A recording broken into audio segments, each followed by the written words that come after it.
وصلی اللہ تعالی علی عبد اللہ ورسولہ خاتم النبیین سیدنا و نبینا محمد وآلہ واصحابہ اجمعین، اما بعد فاعوذ باللہ من الشیطان الرجیم، بسم اللہ الرحمن الرحیم، بل اللہ فاعبد وکن من الشاکرین۔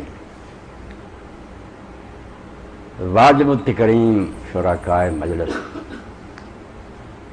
جمعہ کے خطبہ کے علاوہ بھی مجھے بہت سی مجلس اور محفلوں میں خطاب کا موقع ملتا ہے۔ اللہ تعالیٰ مجھ سے کام لے رہا، قبول فرمائے۔ مگر آپ کی اس محفل میں جب میں حاضر ہوا ہوں تو میرے دل کی کچھ عجیب کیفیت ہے، بالکل میرا دل کچھ بدلا ہوا ہے، کیونکہ میں محسوس کرتا ہوں کہ آپ کی حیثیت دوسرے لوگوں کی جیسی نہیں ہے۔ یونیورسٹی میں بھی اساتذہ طلبہ ہوتے ہیں، ڈاکٹر حضرات بھی لائن میں ہوتے ہیں، مگر آپ لوگوں کو جو ذمہ داری امت نے سونپی ہے اور اللہ کی طرف سے جس کام پر آپ مقرر ہوئے، یقین جانے اس سے کوئی اعلیٰ منصب نہیں، نہ آپ سے زیادہ کسی کی قدر و منزلت ہے۔ یہ گرد سے دورہ ہے کہ اساتذہ کا وہ احترام اور ادب نہیں رہا جو ہونا چاہیے تھا، اور اساتذہ بھی اس مقام پر اپنے آپ کو نہیں رکھ سکے جو ان کو رکھنا چاہیے تھا، ورنہ آپ لوگ انبیاء علیہ السلام کے وارث ہیں۔ کوئی صدر مملکت، کوئی وزیر اعظم آپ کی برابری نہیں کر سکتا۔ حضرت امام شعبہ رحمۃ اللہ علیہ جو امیر المومنین فی الحدیث ہیں، وہ فرماتے ہیں کہ میں نے جس شخص سے کوئی بات دین کی سیکھی، میرا کوئی استاد ہوا، میں زندگی بھر اس کا غلام رہا، اور میں نے اس سے حدیث سننے کے لیے اتنے چکر نہیں لگائے جتنے بعد میں اس کی خدمت کے لیے۔ استاد کوئی چھوٹی بات، شوقی مروم ملک الشعراء مصر کا، وہ کہتا قم للمعلم وقت ہے تبدیل، استاد آئے تو کھڑا ہو جایا کر اور اس کا بہت زیادہ احترام کر۔ کاد المعلم ان یکون رسولا، صرف نبوت کا درجہ جو ہے وہ باقی رہ گیا، ورنہ قریب ہے قرآن و حدیث کی روشنی میں کہ استاد جو ہوتا ہے رسول ہی ہوتا۔ رسول کے منظر آپ نے فرمایا نہیں کہ میرا اور عام آدمی کا فرق جو ہے ایک عالم اور عابد کا اتنا فرق ہے۔ میں یہ بات کرنے والے کے مقابلے میں جو معلم ہے کہ صرف فرض پڑھ کر بیٹھ جاتا ہے، لوگوں کو دین کی تعلیم دیتا، وہ نفل پڑھنے والے کے مقابلے فرمایا کہ فضل جیسے ادنا امتی ہے، عام امتی نہیں فرمایا ادنا، اس کے مقابلے میں ہوں استاد ایسے۔ تو قم للمعلم وقت تبدیلا کاد المعلم ان یکون رسولا ارأیت اشرف جل من الذی یبنی وینشئ انفسا مقولا، اس سے بڑھ کر شخص بھی تم نے دیکھا کوئی جو عقلوں کو اور نفسوں کو تعمیر کرتا؟ باقی لوگ جسموں کی تعمیر کرتے ہیں، والدین ڈاکٹر، آپ روح کی تعمیر کرتے ہیں۔ جب کام آپ کر رہے کوئی نہیں کرتا، کرے صحیح کو استاد، اگر وہ صرف یہ ہے کہ تنخواہ لینا جانتا ہے، کوئی اپنے کام سے اس سے دلچسپی نہیں، نہ سمجھتا کہ یہ امت کے بچے میرے پاس امانت ہیں، میں نے ان کو اچھے انسان بنا کر دنیا میں جانا ہے، یہ کام نہیں سمجھتا تو اس سے بڑا کوئی ظالم۔ ہم کہتے ہیں امانت میں خیانت، آپ سے بڑا خائن پھر کون ہوگا کہ امت نے اپنا اصل سرمایہ آپ کے حوالے کر دیا کہ ان بچوں نے بعد میں ملک سنبھالنا ہے، امت کو لے کر چلنا، آپ نے ان کی کوئی پرواہ نہیں۔ زیادہ یہ ہے کہ پرچے رٹا دیے، انہوں نے نمبر لے لیا، شاباش، نہیں، آپ نے تو انسان بنائے۔ ارأیت اشرف جل من الذی، شوقی مرون کے بعد اس سے بڑھ کر بھی کوئی آدمی تم اشرف اور اعلیٰ دیکھو گے، یبنی وینشئ انفسا مقولا، کہ وہ بلڈنگیں نہیں بناتا، ہیڈ نہیں تعمیر کرتا، وہ انسان تعمیر کرتا، عقل اور نفس کی تعمیر کرتا۔ اس لیے آپ لوگوں کی محفل میں شرکت کر کے مجھے انتہائی مسرت ہے، اور میں چاہتا ہوں کہ یہ چند لمحے جو ہے نا یہ امانت ہیں، میں آپ تک اپنی عرضداشت جو ہے نا وہ اچھے انداز سے اللہ کی توفیق میں عرض کرنے کی کوشش کروں، تاکہ آپ لوگ اپنے کام کو میرے بھائی سمجھ کہ آپ صرف ملازم نہیں ہیں، نہ تنخواہیں بٹورنے والے ہیں، باقی سارے تباہ ہو جائیں، آپ ملاح ہیں، آپ ڈرائیور ہیں، آپ امت کو لے کر چل رہے ہیں۔ اگر آپ نے فکر چھوڑ دی نا، بچے تباہ ہو گئے، بس صرف انہوں نے امتحان پاس کریے، نمبر اعلیٰ لے لیا، یہی لکھ دیا کہ اتنے فیصد، کوئی بات نہیں۔ آپ نے دیکھنا کوئی ایک بچہ بھی تیار کیا، نکتب ما قدموا وآثارہم، اللہ فرماتا ہے کہ میں ساتھ ساتھ حساب کیوں نہیں کرتا کہ مرتی جنت دوزخ میں گئی۔ فرمایا اگر نیکی بدی وہ ہو جو مرنے تک ہے تو پھر تو فیصلہ ہوتا ہے۔ عذاب ثواب قبر پر بھی لوگ کہتے ہیں کہ جنت دوزخ کیوں نہیں دے گی؟ بھائی ابھی تو کھاتا چل رہا، جب تک قیامت کا دن نہیں آتا اور یہ کارخانہ سٹارٹ نہیں ہوتا، نہ آپ کی نیکی کا پتہ لگتا ہے نہ بدی کا پتہ لگتا کہ آپ کی نیکی کہاں کہاں اثر انداز ہوئی، کس کس موقع پر وہ آگے سے آگے گئی، شاگردوں کے ذریعے، سننے والوں کے لیے، نہ بدی کا پتہ لگتا کہ آپ نے جو برے اثرات چھوڑے، بری مثال قائم کر دی، اس نے دنیا میں کتنی تباہی، جب تک یہ میزان نہیں لگتی جنت کیسے الاٹ ہوگی؟ اس لیے ہمارے وہ عمل بھی لکھے جا رہے ہیں جو ہم زندگی میں کرتے ہیں، اور وہ بھی لکھے جا رہے ہیں جو ہمارے فٹ پرنٹس، ہم اپنے نشان چھوڑ جاتے ہیں، ان مثالوں کی لوگ پیروی کرتے ہیں۔ تو آپ تو قدوہ عملیہ، عملی نمونہ، استاد کی طرف بچہ دیکھتا ہے کہ میرا استاد وقت پر آتا، سچ بولتا، وعدہ پورا کرتا۔ اگر بری مثال دے رہا اور بچے بگڑ رہے ہیں تو اس نے امت کے ساتھ بہت خیانت، اتنا ظلم کیا کہ دنیا کا کوئی ڈاکو اور چور بھی نہیں کر سکتا۔ تو اللہ توفیق دے، جیسے میرے بھائی نیازی صاحب کہہ رہے تھے، حساب آپ کو یہ کرنا چاہیے کہ لوگوں نے اپنے بچے اٹھا کر ہمارے حوالے کر کہ ہم تو اپنے کاموں میں پھنسے ہوئے، ماں باپ کام تو ان کا بھی ہے، مگر آپ مربی ہیں، معلم ہیں، آپ نے ان بچوں کو سنوارنا ہے۔ اگر آپ نے یہ فکر چھوڑ دی اور بچے تباہ ہو گئے تو کون اس کا حساب دے گا؟ کہاں دنیا بھی خسرت دنیا والآخرہ۔ ہاں، تو مضمون جو میرے سامنے میرے بھائی نے رکھا کہ ہماری باتیں، اب آپ دیکھیں کہ انبیاء علیہ السلام کی بعثت کا جو مقصد قرآن میں بیان ہوا، کوئی اور غرض نہیں بیان کی، اللہ نے یہی بیان کیا، وَلَقَدْ بَعَثْنَا مِن رَسُولًا، جو بھی رسول ہم نے بھیجا صرف یہ کہتا رہا اعبدوا اللہ واجتنبوا الطاغوت، کہ لوگو اللہ کی عبادت کرو، طاغوت سے بچ جاؤ۔ ایک ہی بات، جو بھی پیغمبر آیا، وَمَا أَرْسَلْنَا مِن قَبْلِكَ مِن رَسُولٍ إِلَّا نُوحِي إِلَيْهِ أَنَّهُ لَا إِلَٰهَ إِلَّا أَنَا فَاعْبُدُونِ۔ جو رسول بھی پیغمبر آپ سے پہلے ہم نے بھیجا، ایک ہی وہی آتی ہے کہ لوگوں ایک ہی الہ ہے، اس کی عبادت کرو، اس کے سوا کسی کی عبادت کرو۔ اور میری اور آپ کی غرض تخلیق بھی جو بیان ہوئی کہ پیدا کیوں ہوئے، باقی سارے کام ضمنی اور فروعی، اصل کیا ہے ہماری پیدائش کی غرض؟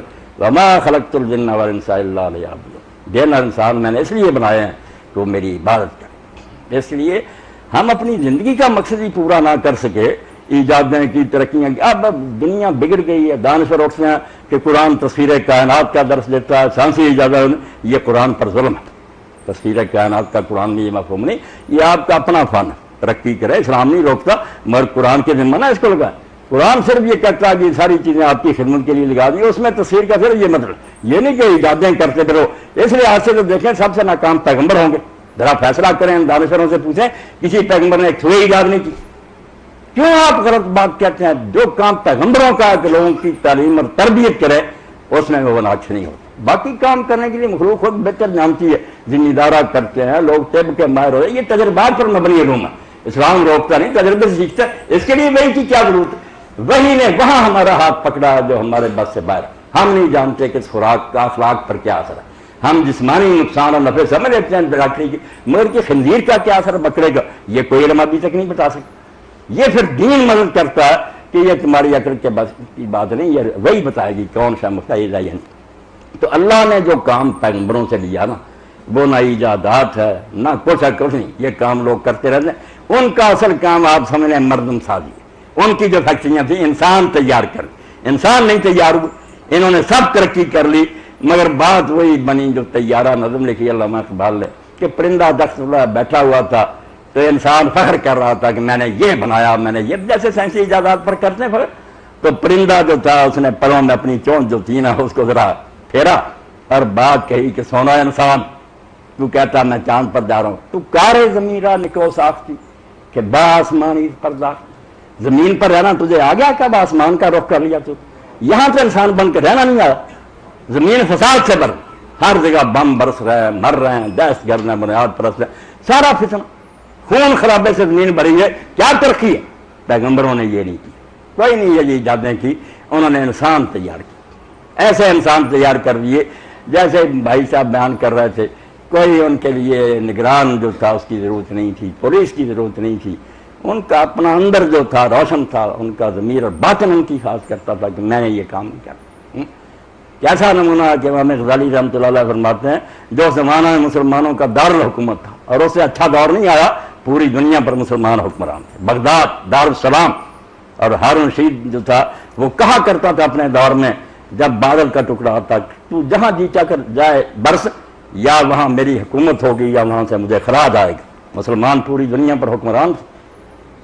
تو بغداد میں بڑے دربار میں ایک حرامی نے بچی کو پکڑا ہوا تھا، شرارتیں کر رہا تھا۔ اب سارے لوگ جانتے تھے کہ یہ حرامی ہے، کوئی اس کو سمجھانے کی ضرورت نہیں کر رہا۔ اتنے میں اللہ کے ایک برگزیدہ ولی بشر بن الحارث حافظ رحمۃ اللہ علیہ گزرے. انہوں نے جھمکتا دیکھ کر لوگوں سے پوچھا کیا معاملہ؟ لوگوں نے کہا یہ معاملہ اب اس حرامی کو کوئی کہہ نہیں سکتا. آپ اس کے پاس گئے, وہ نہیں آپ کو جانتا تھا, مگر آپ نے کان میں اس کے ایک بات کہی اور چلے. وہ بے ہوش ہو کر گر گیا. لوگوں نے اس کے ہاتھ پاؤں مرے دبائے, ہوش میں آیا. اس نے پوچھا یہ آدمی کون تھا؟ انہوں نے کہا تم بشر کو جانتے ہو؟ اس نے کہا ہاں سنا تو ہے کہ شہر میں وہ اللہ کے نیک بنے, میں ملا نہیں. انہوں نے کہا وہی تھے, تجھے کیا کہا؟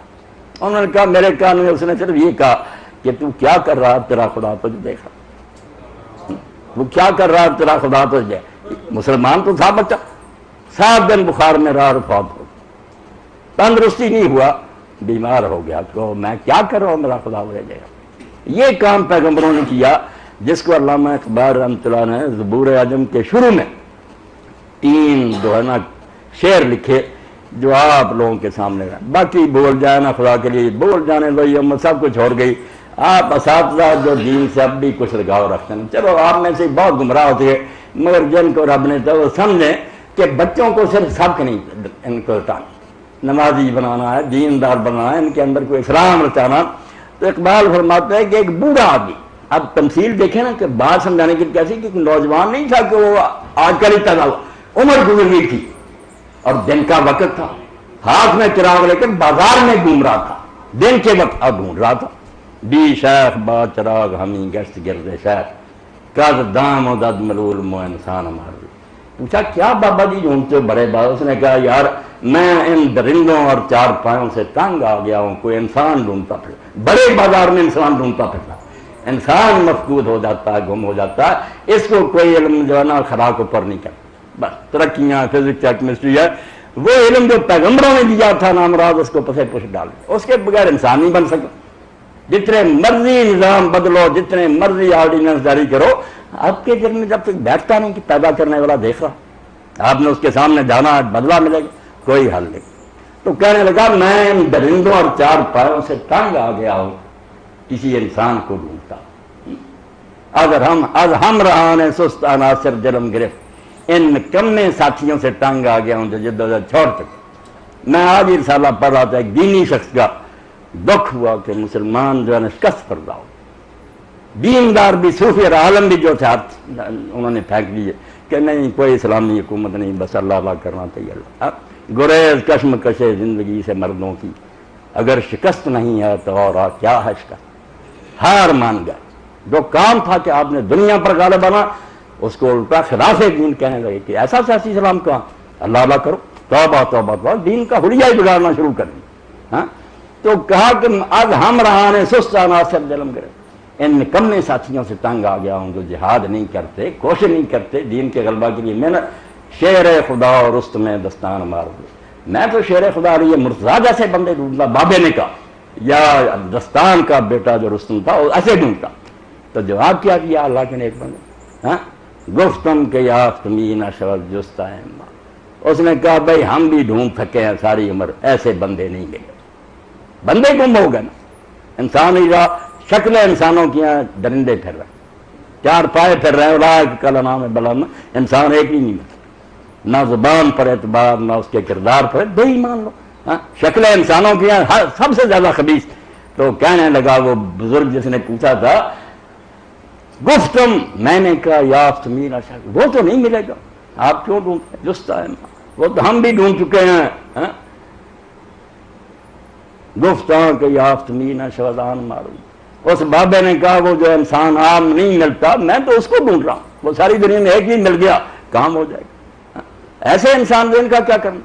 تو پیغمبر جو اللہ کے آئے ہیں, ان کے بارے میں جو آپ کے لوگ لکھتے ہیں, میں پڑھتا رہتا ہوں کہ تصویر کائنات ترقیاں ہونی چاہیے, وہی نامراد دنیا جس کو پیغمبر روکتے نہیں. یہ آپ اپنے تجربوں سے کریں, یہ پیغمبروں کا نہیں مشن. ان کا کام جو ہے کہ آپ کو یہ چیزیں برتنی سکھائیں. آپ بم بنا رہے ہیں, وہ یہ صرف سکھائیں کہاں برتنا ہے, وہ کنٹرول کریں گے آپ کے مقصد کو, آپ کی تکنیک کو نہیں کنٹرول کریں, نہ سکھائیں گے, یہ آپ سیکھتے رہیں. علاج معالجے کے طریقے نکالتے رہیں, وہ بتائیں گے کہ علاج معالجہ ڈاکٹر حضرات نے کس شفقت سے کرنا, لوگوں کی جیبوں سے پیسے نہیں نکالنے, ہمدردی. ان کے سامنے پیغمبروں کی یہ کہ کس طرح ان چیزوں کو برتنا, مقصد بیان کریں, طریقہ نہیں بتائیں. یہ بنیادی بات ہے جو عرض کرنی تھی. کہ آپ حضرات اس طرف توجہ کریں کہ اللہ کے رسول اور پیغمبر جو تھے نا ان کا مشن آپ کا مشن ہے. باقی سارے لوگ جو ہے نا ان کے چھوڑے کام، یہ ڈاکٹر انجینئر وغیرہ ادنا کام ہے، کرتے پھرے، مگر آپ معلم ہیں، آپ نے لوگوں کی تعلیم اور تربیت کا کام جو پیغمبر کرتے. اللہ کے رسول علیہ السلام آئے مجلس بیٹھی مسجد میں، دیکھا ادھر بھی بیٹھے ہیں لوگ دعائیں کر رہے ہیں، ذکر کر رہے ہیں، ادھر لوگ جو ہیں پڑھا رہا.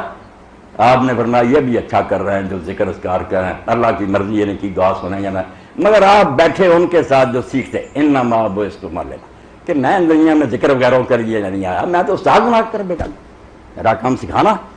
اس لیے پیغمبر آئے دنیا میں کہ لوگ اللہ کی عبادت کریں، انسان پیدا ہوا کہ اللہ کی عبادت کرے، مگر اسلام پر ظلم عظیم ہوا صدیوں سے کہ خود عبادت کا مفہوم بدل گیا. آپ کہتے ہیں ہماری عبادتیں، عبادت کا معنی بدل گیا.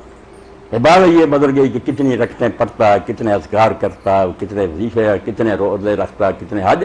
آپ اس بات کو بھی ذہن میں بٹھائیں. آپ میرے بہت ذی احترام ساتھی استاد ہیں، استادوں کے بارے میں میرا تصور جو ہے نا بہت بلند. میں نے اب ایسا دور دیکھا کہ امتحانوں کے دنوں میں ہمارے اساتذہ اپنے گھر سے مٹی کا تیل لالٹنوں میں ڈال کر ہمیں اسکول میں رکھ کے پڑھاتے، کوئی ٹیوشن نہیں، کوئی فیس، ایسے مشکل. اور میں صبح و شام پہلی جماعت کے استاد سے لے کر آخری کے لیے دعا کرتا ہوں کہ اللہ وہ تو بہت برگزیدہ لوگ تھے، ایسی نیت اور خلوص سے پڑھاتے تھے کہ یہ بچے لوگوں کی امانت ہمارے. اب زمانہ بدل گیا، سائیکل پر سوار ہوتے، استاد آتا ہم اتر جاتے، ان کی سائیکل پکڑتے، ٹیلا پار کراتے، جب تک وہ سوار نہ ہوتے سوار ہی نہیں ہوتے. استاد سے بڑھ کر کوئی ہے آدمی؟ امام شافعی رحمۃ اللہ علیہ فرماتے ہیں میں وکیل سے پڑھتا تھا، میں ان کے سامنے کتاب کا ورق جو تھا نا وہ لاپرواہی سے نہیں اٹھتا تھا، آواز نہ پیدا ہو جائے. یہ بھی استاد کی شان میں گستاخی ہوگی، آہستہ سے استاد کی چھوٹی بات. تو پیغمبروں نے جو عبادت کا کہا کہ جن انسان عبادت کے لیے بنائے، اب ساری مساجد میں چلے لکھنے والے یہی ہے کہ بس عبادت یہی نماز روزہ کرو. قطن عبادت کا یہ وقت ہو، اتنے کام کے لیے پیغمبر بھیجنے کی کیا ضرورت تھی؟ یہ تو لوگ بہت راہب اور جوگی جو تھے نا، غاروں میں بڑی بڑی تپسیا اور ریاستیں کرتے تھے، انہوں نے جو رکوع اور سجدے کیا، ہماری نماز میں ان کے سامنے کچھ بھی. آپ صرف سورۃ حدید میں جو مولوی صاحب نے رہبانیت پر لکھا وہ بھی صفحے پڑھ لیں. جو رکوع میں گیا ساری عمر رکوع میں رہا، وہاں ہی سوکھ گیا، سیدھا نہیں ہوا، کوئی سجدے میں پڑ گیا اٹھا نہیں. انہوں نے بہت محنتیں کی، اللہ کو خوش کر کچھ نہیں ملا. بھائی اللہ نے جس بات کا حکم دیا، عبادت کیا؟ قرطبی رحمۃ اللہ علیہ فرماتے ہیں عبادت تو ہے یتذلل والتواضع، پس ہو کر رہنا، تکبر اور غرور کا نام نہیں. ہر وقت ذہن میں کہ میں خدا کا ایک عاجز غلام. وہ عدالت کی کرسی پر بیٹھا، وہاں بھی یاد کہ میں ایک مالک کا نوکر. وہ دکان پر ہے، وہاں بھی یاد ہے کہ میں ایک متواضع اور متذلل، میری کیا حیثیت. اس نے جب چاہ لائی حیات آئے قضا لے چلی چلے، نہ اپنی خوشی سے آئے نہ اپنی خوشی. ایسا بے بس اور مجبور تکبر کرے، میں کہتا پھرے اور اپنے فیصلے کرتا پھرے، سوال ہی نہیں پیدا. وہ خدا کا ایک عاجز اور متواضع، ہر وقت اس کی گردن جھکی ہوتی ہے. وہ میدان جنگ میں بھی ظالم نہیں ہوتا، دشمنوں میں کے ساتھ بھی رحمت، کیونکہ اس کے ذہن میں ہوتا کہ میں خدا کے سامنے ذلیل اور رسوا، میری حیثیت کیا، متکبر نہیں ہوتا. اور اس ذہنیت سے ساری دنیا کے کام، حتیٰ کہ بیوی بچوں میں بیٹھنا بھی بات ہے. یہ بات کا مفہوم چھوڑیں کہ مسجدوں میں جا کر اللہ اللہ کرنے کے بعد کہتے ہیں عبادت پوری زندگی. جو شیخ الاسلام ابن تیمیہ فرماتے ہیں اور عبادت ہو یا طاعت اللہ بامتثال ما امر اللہ علی السنۃ الرسل. عبادت کیا ہے؟ اپنے رسولوں کی زبان پر جو اللہ نے حکم دی ہے کہ اس طرح تجارت کرو، اس طرح بیوی بچوں میں رہو، اس طرح فیصلے کرو. ہر معاملے میں رسولوں کی زبان پر جو اللہ نے احکام دیے ان کی اطاعت اور فرما برداری. یہ ہے بندگی اور غلامی کہ ہر حال میں آدمی خدا کے سامنے جھکا. یہ سوال ہے کہ مسجد میں جائے تو علماء سے پوچھے وضو رہ گیا یا ٹوٹ گیا، نماز ہوئی یا نہیں، اور باہر نکلتے ہی تجارت میں حرام کاریاں شروع کر دیں. یہ خدا کا عاجز بندہ ہے، متکبر اور نافرمان اور سرکش اور باغی، اپنی مرضی کرتا اور کہتا میں خدا کا بندہ نہیں. بندے کا تو مانا ہی ذلیل اور رسوا کہ وہ خدا کے سامنے دم نہیں مار سکتا. عاجز بندہ پوری زندگی. اس لیے جو ہے بات سکھانے کے لیے پیغمبر آئے نا، اور جس کے لیے جن اور انسان پیدا ہوا 24 گھنٹے ایک لمحہ بھی چھٹی نہیں دی. بچوں کے لیے آپ کے لیے کی ادھر حضور کہ آپ یہ کر سکتے ہیں، یہ نہیں کر سکتے. کوئی کہے یار ہماری پرائیویٹ زندگی پر بھی اسلام نے پابندیاں لگائی مناسب خواہ بہت جیسے مولوی حضرات نے گڑی، وہ بھی دین نہیں، افراد تفریح ہے. جو صحیح دین ہے اس میں نہ کوئی تنگی ہے نہ آوارگی ہے، بالکل مناسب حدود ہیں جس میں خود انسان کا اپنا بھلا، اللہ کا کوئی نفع نہیں، انسان کی اپنی بہتری. اور اسی کو امام ابن قیم رحمۃ اللہ علیہ فرماتے ہیں یہ لوگ ابن تیمیہ کی تو کتاب اردو میں منتقل ہو گئی، اگر آپ کو ملے عبادت پر ہی پڑھنی، لوگوں نے دیکھا کہ اللہ فرماتا ہے یا ایھا الناس اعبدوا ربکم، اے لوگوں رب کی عبادت کرو۔ عبادت ہے کیا؟ پوری کتاب العبودیہ رسالہ ہے جو شیخ الاسلام نے اسی پر لکھا کہ عبادت ہے کیا، کس کے لیے پیغمبر آتے، ایسی کمال اعلیٰ کہ دھنگ رہ جاتا، احادیث علماء امت کے اقوال اردو میں ترجمہ ہو۔ تو انہیں کے شاگرد ابن قیم فرماتے ہیں عبادت کیا ہے؟ عبادت نام ہے اس کا العبادت اسم جامع لکل ما یحبہ اللہ ویرضاہ، ہر وہ کام جس کو اللہ پسند کرتا ہے، خواہ وہ حلال روزی کمانا، خواہ اپنی بیوی سے محبت کرنا، خواہ زمیندارہ کرنا، ہر کام من الاقوال والاعمال المرضیۃ الباطنۃ والظاہرہ، خدا کے جتنے پسندیدہ کام ہیں ظاہر میں اور باطن میں وہ سارے جو ان کی اطاعت کرنا، یہ اصل میں اللہ کی بات بندگی۔ زندگی آمد برائے بندگی، زندگی بے بندگی شرمندگی۔ بندہ تو پیدا ہی اس لیے ہوا تھا کہ بندگی کرے، غلام بن کر، آقا نہ بنے، کبھی نہ ذہن میں آئے کہ میں تو خود مختار ہوں، اپنی مرضی شروع کر دے۔ سرکار دو عالم فخر بنی آدم حضرت محمد رسول اللہ صلی اللہ علیہ وسلم نے کیسے فرمایا لا یؤمن احدکم حتی یکون ہواہ تبعا لما اتیت، تم میں سے کوئی شخص مومن نہیں ہو سکتا جب تک وہ اپنی خواہشات اور مرضیاں چھوڑ کر اس چیز کے تابع نہیں ہو جاتا جو لے کر میں آیا۔ اگر وہ شریعت کا تابع نہیں ہو تو من مرضی کیا، وہ کب بندہ ہے؟ وہ بندہ نہیں، وہ رب بن گیا، خود آقا اور مالک بن گیا، غلامی سے دستبردار ہو گیا، بغاوت کر دی اس نے۔ بندہ ہوتا تو کہیں یہ نہ کہتا کہ میں کیا، تم نے اپنا سب کچھ اللہ کی سپرد کر دیا۔ اس لیے ہماری نمازوں کے آغاز میں یا نماز کے اندر بھی لوگ کرتے ہیں سب سنت ہے، کوئی بات نہیں، والکل سنت، شاہ ولی اللہ فرماتے ہیں سب سنت ہے، وَلِكُلٍّ أَصْلٌ رَصِيدٌ، سب کی بڑی بنیاد ایک بار کرنے کی۔ یہ صرف جھگڑے پیدا کر کے ان لوگوں نے موقع دے دیا، مناظرے کر کے کہ دنیا کے اسلام کیا فساد کا سبب، نہیں سمجھتے کہ 200 سال پہلے شاہ ولی اللہ سمجھا جائے کہ دور بدلنے والا ہے، ریشنلزم آنے والا، لوگ اکثر سے سوچیں گے اب نہ ویسا کرے کہ یہ فقہ ٹھیک ہے، یہ مانو کہ اللہ کے رسول نے یہ سب کام کیا، کوئی منسوخ نہیں ہوا، اب بھی جائے۔ اور سفیان ابن عیینہ کی طرح اگر کوئی کرے، کسی نماز میں رفع یدین کرے، کسی نہ اصل سنت پر ہو، ایک پر بھی رہنا رہو مگر انکار نہ کرو، بالکل نہ کہو دوسرا غلط ہے۔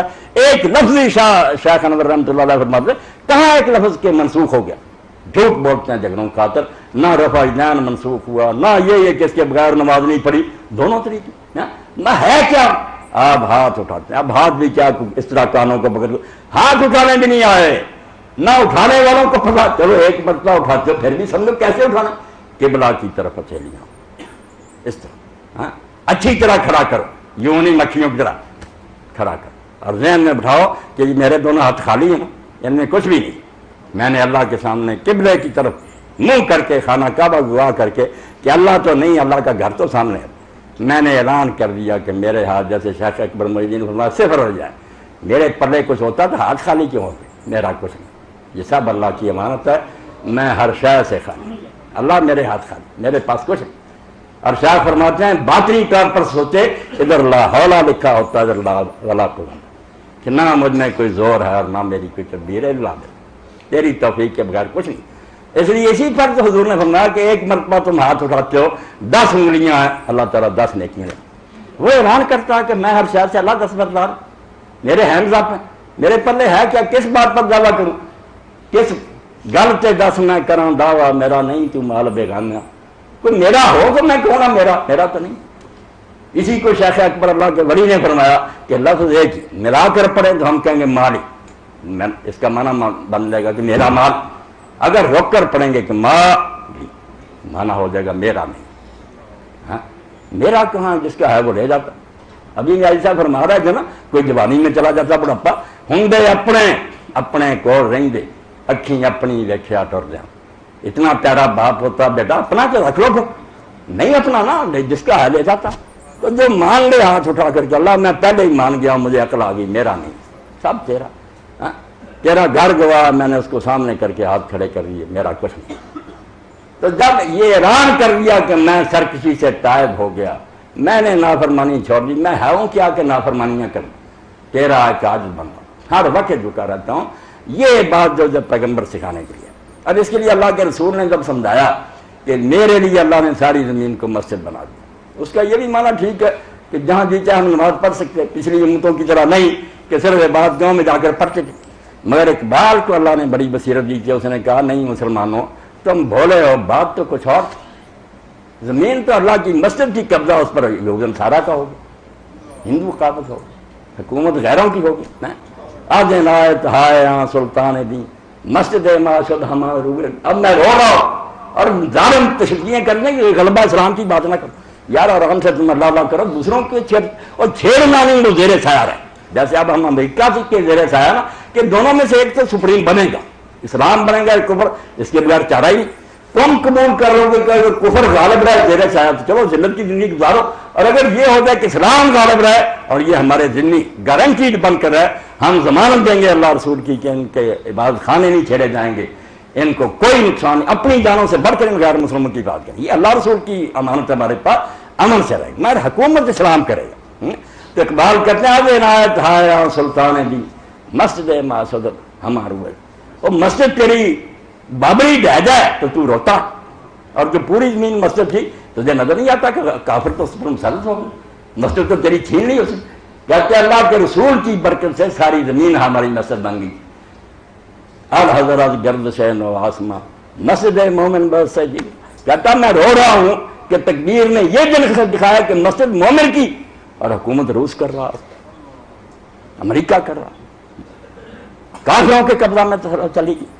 مرد مومن کوشت بندہ مومن جو کہتے ہیں دن رات محنت کا دیہات، کسی کو قتل کرنے کا نام نہیں، لوگوں کے مال چھیننے کا نام، اگر اس لیے جائے گا کافر مرے گا، جہنمی ہوگا۔ جو صرف اس لیے جان دینے کے لیے جاتا ہے کہ دنیا پر میں ظلم نہیں ہونا چاہیے، خلقت آرام سے رہے، مسلم غیر مسلم امن سے رہے، وہ ہے مرد مومن۔ مرد مومن کوشش بندہ مومن کہتے سارے کوشش کس لیے کرتا تا بغیر مسجد مولا خیر، جہاد کیا فلسفہ کہ اپنے آقا کی مسجد کافروں کے چل سے چھڑائے، کہ یہ زمین تو خدا کی مسجد ہے، تم قابو کر کے بیٹھے۔ تو دین اسلام جس عبادت کی دعوت دیتا وہ جب تک غلبہ اسلام نہ ہوا، جو امام المہدی کے زمانہ میں تو موعود اللہ کے رسول کی طرف سے، مگر پہلے ہم فارغ تو نہیں نا۔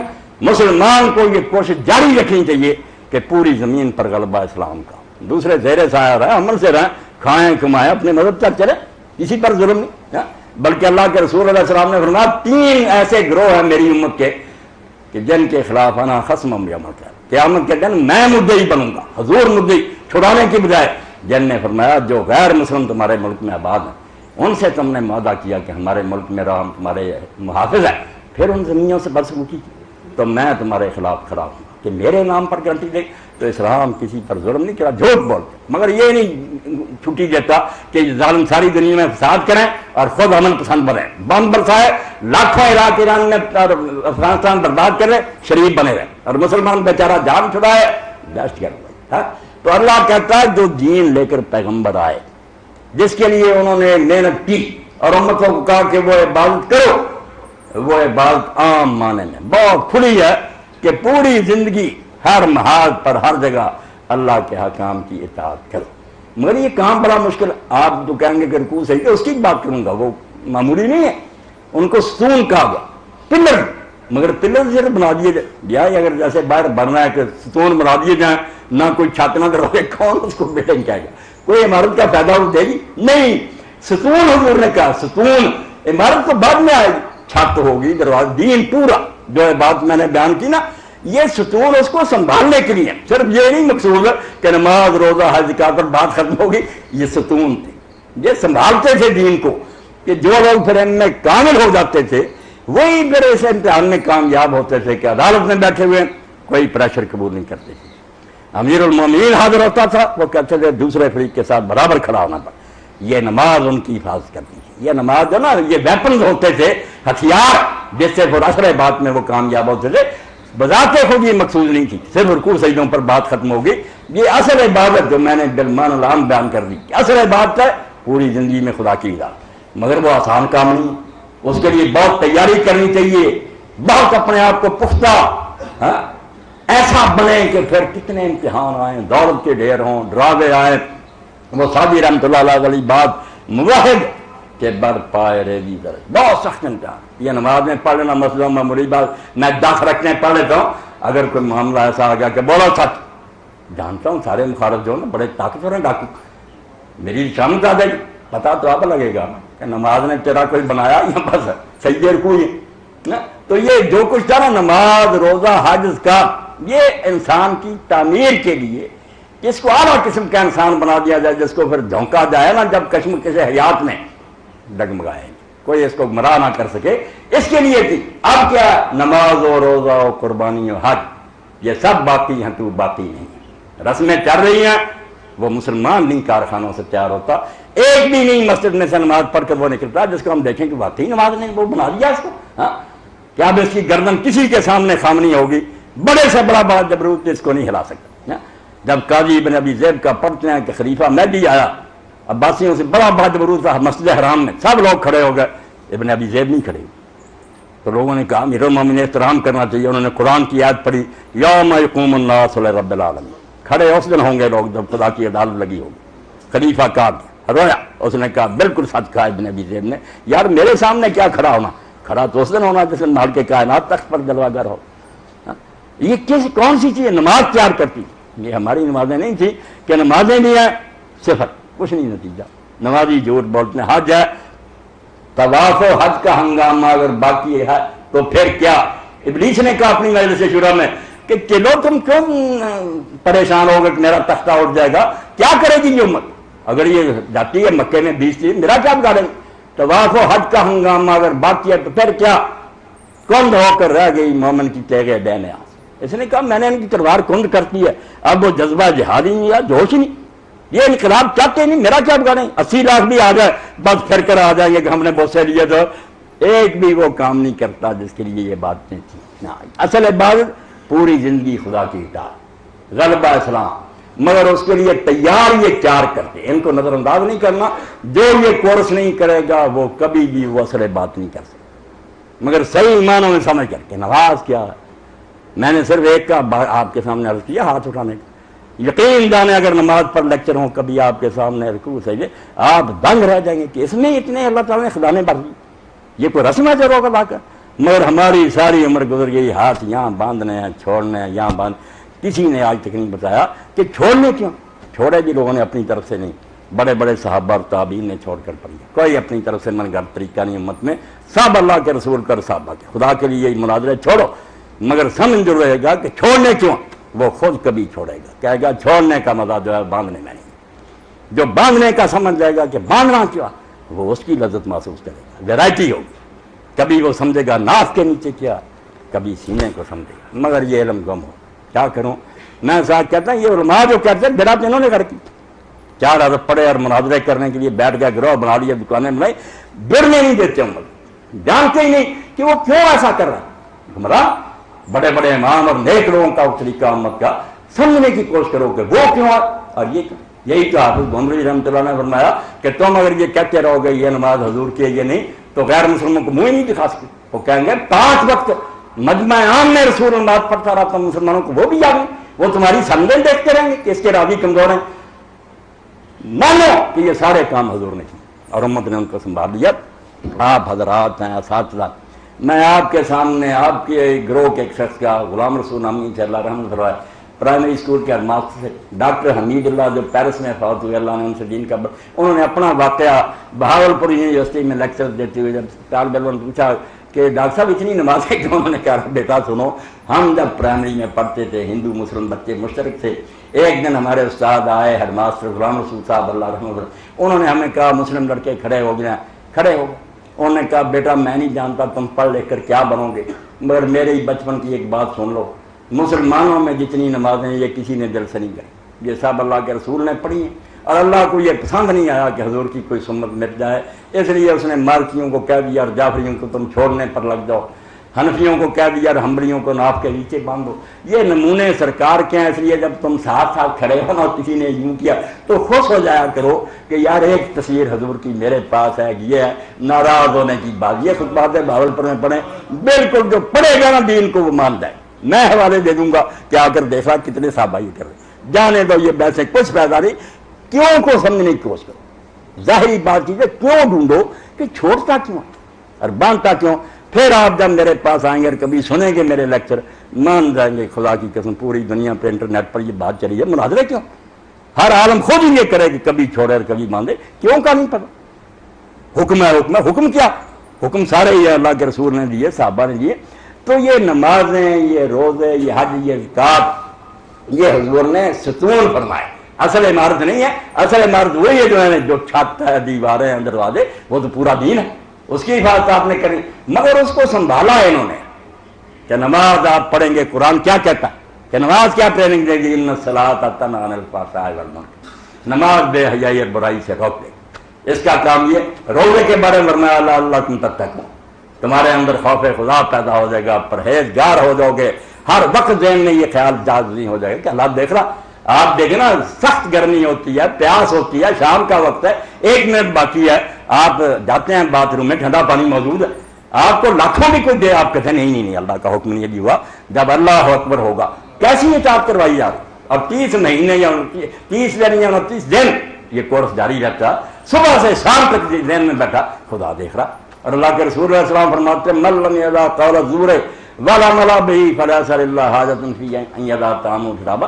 جو بے حیائی اور برائی کے کام نہیں چھوڑتا، اللہ کو کیا پھر ضرورت پڑی ہے کہ وہ کھانا پانی چھوڑ کھاتا پیتا رہا. ایسے روزے خدا نے کیا کرنا. یہ تو ایک مشق تھی کہ تیرے اندر تقویٰ پیدا ہوتا. زکوٰۃ کیا؟ اگر زکوٰۃ بخل سے آدمی کو پاک نہیں کرتی، پھر 2.5 دیتا تھا، اس کے بعد وہ دیکھتا رشتہ دار مر رہا، غریب مر رہا، وہ کہتا میں نے وہ قانونی حکم پورا کر دیا، میں کیا تھا زکوٰۃ کا پتہ ہی نہیں چلا. وہ تو ایک صرف اشارہ تھا، ورنہ زکوٰۃ کا معنی پاک کرنا. کنجوسی سے آدمی پاک ہو. وہ بیٹھا، وہ ڈھونڈتا رہا موقع کہ کبھی میرے سامنے کوئی حاج مانگا، میں بے دریغ تھا. اور یہی شاہ اکبر رحمۃ اللہ علیہ فرماتے ہیں الفتوحات المکیہ میں کہ جب مسکین سامنے آتا ہے اور آپ اپنی جیب کی طرف ہاتھ لے جاتے ہیں، آپ مسکین کا کچھ نہیں بنا رہے، آپ اپنی قیمت لگا رہے ہیں. 10 کا نوٹ نکال رہا ہے، یہی قیمت وہاں لکھی جا رہی ہے کہ میرا نام دیا تھا مسکین نے، بھائی بڑی عزت کی. ہاں. اور امیر المومنین علی ابن ابی طالب رضی اللہ عنہ فرماتے ہیں تم کیا سمجھتے ہو کہ خدا ان کو امیر نہیں بنا سکتا؟ یہ تمہارے دروازے پر جو آیا خدا کیا ان کو کمی اس کو نہیں دے سکتا، اور آپ کو نہیں اللہ تعالیٰ غریب بنا سکتا. یہ کیا ہوا؟ رسول کریم علیہ السلام نے خود فرمایا کہ جب حضرت آدم علیہ السلام کی پشت پر اللہ نے ہاتھ پھیرا اور ہم سب جو پیدا ہونے والے تھے سارے نکالے، باپ کو دکھا دیا کہ یہ بیٹے ہیں بیٹے. تو آدم علیہ السلام نے دیکھا کچھ بیمار تھے، کچھ تندرست، کوئی لولے لنگڑے، تو کہا اللہ تعالیٰ تیرے لیے کیا مشکل تھا، تو سب کو برابر بنا دے. تو جو فلسفہ ہے دین کا کہ نصف صبر ہے دین، نصف شکر. اللہ نے سمجھا آدم پرچے تو 2 ہی دینے، سب کو ایک جیسے دیتا، کیسے امتحان ہو؟ کچھ کو نہ دے کر ان کا صبر دیکھوں گا، کچھ کو دے کر ان کا شکر دیکھوں گا. 2 ہی پرچے. اب شکر کا امتحان ہو رہا کہ مجھے دیا ہے. میرے سامنے ایک مسکین آیا، اس نے کہا بھائی اللہ نے آپ کو دیا، میری مدد کرو. اب ہدایت میں آتا خدا جو ہے، اگر یہ سائل جو ان میں سے کوئی جھوٹے نہ ہوتے، جھوٹے نہیں ہیں جو حقدار نہیں، تو فرمایا جو نہیں نہ دیتے میں ان کو اسی وقت زمین میں دفنا دیتا کہ میرا دیا مالا میرے نام پر ایک بندے نے مانگا، آپ تم نے نہیں دیا، تم زندہ رہنے کے قابل، مگر تو کوئی جھوٹے نہیں ہے، تمہارا بہانہ بن جاتا. تو حضرت علی رضی اللہ عنہ فرماتے ہیں ان المسکین رسول اللہ. ٹیکس کلیکٹر آتا ہے، انسپیکٹر آپ چاہے منگا، چوہدری صاحب آیا لایا فروٹ اور ٹھگ، مگر ایک اللہ کا انسپیکٹر آتا مسکین لینے کے لیے. فرمایا ان المسکین رسول اللہ. مسکین خود آیا، اللہ کا بھیجا ہوا آیا. منات المسکین آپ کا ذات اللہ. مسکین کو دور لیا، مسکین کو نہیں دیا. یہ تو اللہ نے اپنے دائیں ہاتھ پہ لے لیا. رمن من المسکین قد من اللہ. اب جب تو نے مسکین کو نہیں دیا تو مسکین کو خالی نہیں موڑا، تو نے اللہ کو لوٹا دیا. اس لیے زکوٰۃ بخل سے پاک کرتی. حب دنیا رافع سعادت زکوٰۃ ہم مساوات آسن. یہ 4 پلرز کیوں نہیں کرتی؟ یہ مقصود نہیں تھے کہ یہی رک جانا، یہ ان سے وسائل سے آگے کچھ کام لینا کہ نماز کے ذریعے بے حیائی اور برائی سے بچنا سکھا جائے، روزہ تقویٰ پیدا کرے، زکوٰۃ جو ہے اثار اور سخاوت سکھائے کہ لوٹاتے چلے جاؤ. جن کے ہم نام لیوا کل بھی خطبے میں پڑھا، مگر کوئی نہیں، میں دہراتا رہتا ہوں، یہ کنڈے مقرر ہے، اس کے بغیر مزہ نہیں آتا. دین کیا؟ شاعر کہتا بس اتنی سی حقیقت ہے ہمارے دین و ایمان کی کہ اس جانے جہاں کا آدمی دیوانہ ہو جائے، اللہ کے رسول کا سودائی ہو جائے آپ کی محبت میں. اس کے ساتھ دین کیا؟ قرآن حدیث جو کہ بھرا ہوا، محبت پیدا ہوگی، مسئلے حل ہو جائیں. جب محبت ہی نہیں ہو کیا ہم آپ کے حکموں کا احترام کریں؟ وہ قانونی باتیں رہ جائیں گی. نہیں، محبت میں طاقت ہے. وہ کہتی ہے حضور فرما رہا تو آرام سے بیٹھا. بس اتنی سی حقیقت ہے ہمارے دین و ایمان کی کہ اس جانے جہاں کا آدمی دیوانہ ہو. جب اللہ کے رسول کا دیوانہ ہو جاتا دین شاید سے میٹھا، اس کے تلخا کام بھی یاد محبت تلخا حسینی سے، کڑوے حکم بھی کڑوے نہیں نظر، بے ایمانوں کو نظر آتے ہیں، وہ تو کڑوے حکم کو شہر کی طرح پیتا کہ میرے آقا فرما رہے، حضور کہہ رہے۔ تو زکوٰۃ کے ذریعے حب دنیا ختم ہو جاتی، پاک ہو جاتا ہے مال، بے شک کروڑوں اربوں۔ آپ دیکھیں نا حضور نے جو زکوٰۃ سکھائی اس کا نمونہ، ورنہ حضرت عثمان رضی اللہ 2.5 دیتے نہیں تھے۔ حضرت عمر رضی اللہ تعالیٰ عنہ کا زمانہ عام اور مادہ، قحط کا سال، بارش نہیں ہوئی، دنیا تباہ ہو گئی، راکھ اڑنے لگی۔ حضرت عمر رضی اللہ رات کو عشاء کے بعد کھڑے ہو جاتے، مصلے پر ہوتے جن کے لیے جنت کی بشارت۔ حضور نے خود فرمایا میں نے جنت میں محل دیکھا، اس کے پاس عورت وضو کر رہی تھی، میں نے پوچھا کس کا بتایا، عمر ابن خطاب، یہ ان کی حور، تو عمر میں تیری غیرت کی وجہ سے ادھر نہیں گیا کہ اس کی بیوی وہاں وضو کر۔ حضرت عمر رو پڑے، یا رسول اللہ آپ سے بھی کوئی غیرت؟ تو ایسے آدمی رات کو کھڑے ہو جاتے ہیں کہ اللہ اگر میرے کسی گناہ کی وجہ سے امت پکڑی گئی ہے تو معاف فرما، یہ امت پر عذاب آ گیا، اگر میرا کوئی قصور ہے بخش۔ تو حضرت عمر رضی کے زمانے میں اسکیت میں حضرت سیدنا عثمان غنی رضی اللہ عنہ شام سے اتنی دور سے اونٹوں کی قطاریں غلے سے لدی ہوئے، زکوٰۃ اور 2.5% کا نام، بخل سے پاک ہونے کا مال پہنچا، لوگ جو تھے بیچارے بھوکے تھے۔ حضرت عثمان رضی اللہ سے آ کر ملے باہری شہر کے کہ آپ ایک من پر 1 روپیہ نفع لے لیں، انہوں نے کہا مجھے تو زیادہ ملتا، دوسرے نے کہا 2 لے لیں، وہ کہتے گئے نہیں زیادہ ملتا۔ لوگ مایوس ہو گئے کہ پتہ نہیں عثمان نے یار کتنا لینا، کون اس کو نفع اتنا دیتا۔ مگر ایسی ہی بات ہوئی جو اللہ کی قسم میں بیان کرتا ہوں، مگر اگر یہ موت پر تاریخوں ثابت نہ ہوتی ہم دنیا دار مانتے ہی نا کہ اس طرح کا کاروبار بھی ہوتا۔ صبح کوئی آگ پہ منادی نے مدینہ میں اعلان کر دیا کہ عثمان کے دروازے پر لوگ آئیں، اپنی اپنی ضرورت کے مطابق لے جائیں، 1 پیسہ بھی نہیں لیں۔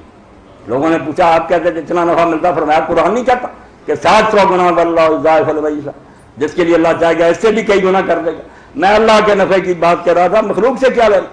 یہ زکوٰۃ تھی، اب قانونی کے پڑھتے تو وہ بھی نہیں، بہت تھوڑے دیتے ہیں، اور جو دیتے ہیں مسکینوں کو ترسا دے، باہر بیٹھے ہیں بیچارے صبح سے شام پہ، شیخ صاحب ابھی فارغ نہیں ہے، زکوٰۃ دے رہے ہیں۔ والذین یؤتون الزکاۃ وهم راکعون، قرآن تو کہتا ہے نیک بندے جب زکوٰۃ دے رہے ہوتے ہیں تو بجائے اٹھنے کہ ان کے سر جھکے ہوئے، وہ عاجزی سے سر جھکا کر دیتے ہیں کہ اللہ تو نے مجھے دینے والوں میں بنایا، ورنہ اس کی طرح میں نہیں ڈرتا دھکے کھا سکتا، جھکے ہوئے سر کے ساتھ تو غرور نہیں ہو۔ اب کہاں وہ آل رسول میں سے امام علی زین العابدین کہ جب کسی شخص کو کوئی پیسہ دیتے مسکین کو، ہاتھ پر رکھ لے، پھر اٹھا لیتے، اس کو بوسہ دیتے، پھر پکڑا دیتے۔ لوگ کہتے ہیں حضرت آپ نے کیوں چوما؟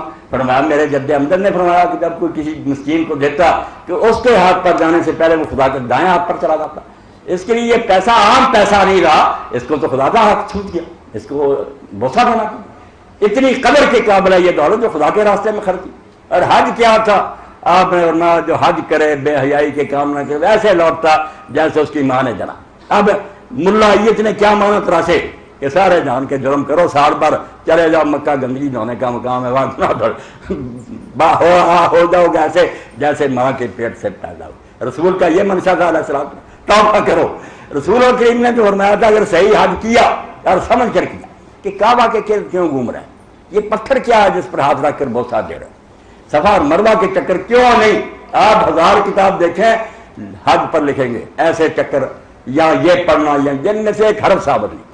نہ اللہ کے رسول نے کوئی دعا سکھائی کہ پرنالے میں یہ پڑھو، دروازے پر، وہ ڈھیروں کے ڈھیر، اور یہ ایک بھی نہیں لکھتا یہ ہے کیا، یہ کنکریاں کیوں مارے؟ شیطان تھا اس کو ماری تھی، شیطان تو اب نظر ہی نہیں آتا، کس کو مار؟ کوئی فلسفہ بتاؤ بھائی، اللہ نے عقل دی ہے۔ لوگ سمجھنا چاہتے ہیں کہ چکر اور ساتھ کنکریاں بھی ساتھ میں کیا، یہ کیوں میں نے اشارے کر دیے؟ یہ توفیق اللہ نے امام غزالی کو اور اسی طرح شیخ ابن چند لوگوں کو دی، شاہ ولی اللہ بھی جنہوں نے کیوں پر کچھ لکھا۔ آپ ان کی کتابیں پڑھیں گے نا پھر دین تحکم اور زبردستی نہیں نظر آئے گا کہ خواہ دین نے یہ حکم دیے، آپ ایک ایک بات پر اعلان کریں گے، پکار اٹھیں گے کہ ایسا ہی حکم ہونا چاہیے۔ اس کی فلسفی اور حکمت بیان کی۔ تو حج اگر آپ نے فرمایا لوٹ کر آتا ایسا، تو یہ نہیں کہ آٹومیٹک لوٹ کر نہیں، اس کو ایسا ہو کر آنا چاہیے، اس کو ایسا آنا چاہیے کہ جب وہ حج کر آئے تو لوگ ایسے ہی دیکھیں یار جس دن یہ دنیا میں پیدا ہوا اس دن بھی یہ کوئی گناہ نہیں اس کا تھا، اب بھی یہ پاک ہو گیا، اب کسی کو دکھ نہیں دیتا، کسی کا مال نہیں مارتا۔ اور اگر اس کے الٹ نتیجہ آپ سب جانتے، لوگ کہتے ہیں یار یہ حج کرنے سے پہلے اچھا آدمی تھا، حج کرنے کے بعد تو بالکل یہ تباہی ہو، توبہ تو یہ حج تھا جو اللہ کے رسول نے سکھایا۔ حج کو تو بدلنا چاہیے تھا کہ وہ نیا انسان جنم لے کر آتا۔ حضرت مسیح علیہ السلام سے بائبل میں آتا ہے کہ یہودی عالم نے پوچھا کہ استاد جنت میں جانے کے لیے کیا ضرورت ہے؟ انہوں نے کہا کوئی شخص اللہ کی جنت میں داخل نہیں ہو سکتا جب تک وہ نئے سرے سے پیدا نہ ہو۔ اس نے کہا یہ کیا عجیب بات، وہ ماں کے پیٹ میں گرد، فرمایا میں تجھے بڑا عالم سمجھتا تھا مگر تو جاہل نکلا۔ یہ پیدائش نہیں جو رسول نے کہی نا کہ وہ ایسے آیا جیسے نئے سرے سے بچہ پیدا ہوا، ایک نیا انسان بن کے۔ نئی پیدائش کا مطلب بالکل اس کا کردار اور اخلاق بدل گئے۔ لوگوں نے کہا جھوٹا تھا، اب تو یہ سچا ہو۔ اور ایسی نوبت آئی، بات ختم کروں، آخری زمانہ تھا، گورنمنٹ برطانیہ مسلط ہو گئی، مسلمان ہار گئے، لوگوں نے اپنی کوشش کی مگر بیچارے بس رسی جل گئی پر بل نہ گیا، مجاہدین ختم ہو گئے، پھانسیاں جگہ جگہ چوکوں میں گاڑ دی گئی، درختوں پر لوگ لٹکا دیا۔ ہم نے تو منظر ہی نہیں دیکھا۔ اب کہتے ہیں انگریزی دور اچھا تھا، ہندوستان کے ساتھ ہی رہنا تھا، آزادی کے نہ قدر اور نہ شکرے۔ کتنے ہزار آدمی جزائر انڈمان میں کالے پانی میں مارا گیا، لوگ لٹکا دیے گئے۔ تو ایک حاجی صاحب سے حاجی مظفر حسین مجاہدین میں سے وہ بچے رہ گئے۔ اب ان کی دینی غیرت تھی کہ انہوں نے اپنے مکان کو دارالاسلام قرار دے دیا کہ میری یہ اسلامی حکومت ہے، میں گھر سے باہر کر نہیں رکھوں گا۔ حالانکہ باہر دروازے پر انگریزی حکومت آج کی قسم کھا لی کہ میں نہیں ان کا منہ دیکھوں، باہر نہیں جاؤں۔ بس اپنے دل کی بات کہ میں کافروں کی حکومت کیوں مانوں۔ اب مقدمہ آ گیا، مقدمہ ایک مسجد تھی پرانی بنی، ہندوؤں نے موقع دے کر انگریزی عدالت میں دعویٰ دائر کر دی کہ یہ ہمارا مندر تھا، ان لوگوں نے قبضہ کر کے مسجد بنا لی تھی۔ ہوا ایسا ہی تھا۔ مسلمان کہتے تھے مسجد۔ اس نے پوچھا جج نے کہ تم لوگ مسلمان کسی ہندو پر اعتبار کرتے ہو کہ میں اس سے پوچھ لوں تو جو وہ کہ مان لو؟ انہوں نے کہا نہیں جج صاحب یہ ایک مذہبی معاملہ، ہم نہیں کسی ہندو پر اعتبار۔ اس نے ہندوؤں سے پوچھا کہ تم بتاؤ۔ انہوں نے کہا ہے تو جناب معاشرہ مذہب دینی، مگر حاجی مظفر حسین جو ہے اگر وہ کہہ دینا کہ یہ مسجد تھی تو ہم اپنا کیس آپ سے لے لیں گے۔ اب اس نے کہا حاجی صاحب کون ہے؟ انہوں نے کہا حاجی صاحب مجاہدین کے بچے کھسے ہیں، مگر انہوں نے قسم کھا رکھی ہے کہ میں انگریز کا منہ نہیں دیکھوں گا، گھر سے باہر نہیں نکلوں گا، میری یہ اسلامی حکومت۔ اس نے کہا یار ہم ان کے جذبات کا احترام کرتے ہیں، تو وہ بس ہو چکے اب لوگ، مگر خیر میں ان کی بات کو رد نہیں کرتا، میں خود دروازے پر چلا جاؤں۔ دروازے پر گیا، اس نے کہا دوسری طرف منہ کر کے نا حاجی صاحب یہ مسئلہ حل کرنے دونوں قومیں مرنے مرنے پر چلی ہے۔ حاجی صاحب کو اور ساری رات مسلمان کہتے رہے، پیر ان کے پکڑتے رہے کہ حاجی صاحب آپ کہہ دیں یہ مسجد، مگر حاجی صاحب نے کہا جناب یہ مندر ہی تھا، مسلمانوں نے بعد میں مسجد بنا دی۔ فیصلہ ہندوؤں کے حق میں ہو گیا، مگر نتیجہ کیا نکلا؟ سید ابو الحسن ندوی رحمۃ اللہ علیہ فرماتے ہیں وہاں ہی کئی ہندوؤں نے اسلام کا اعلان کیا۔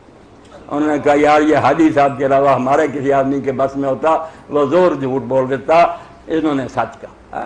مسجد نہیں تھی، مندر تھا، تو ایک چار ستون جو ہے نا پلر، خدا کے لیے جو عالم کہتا ہے ارکان اسلام 5 ہے، وہ پر تھم ہے نا ستون۔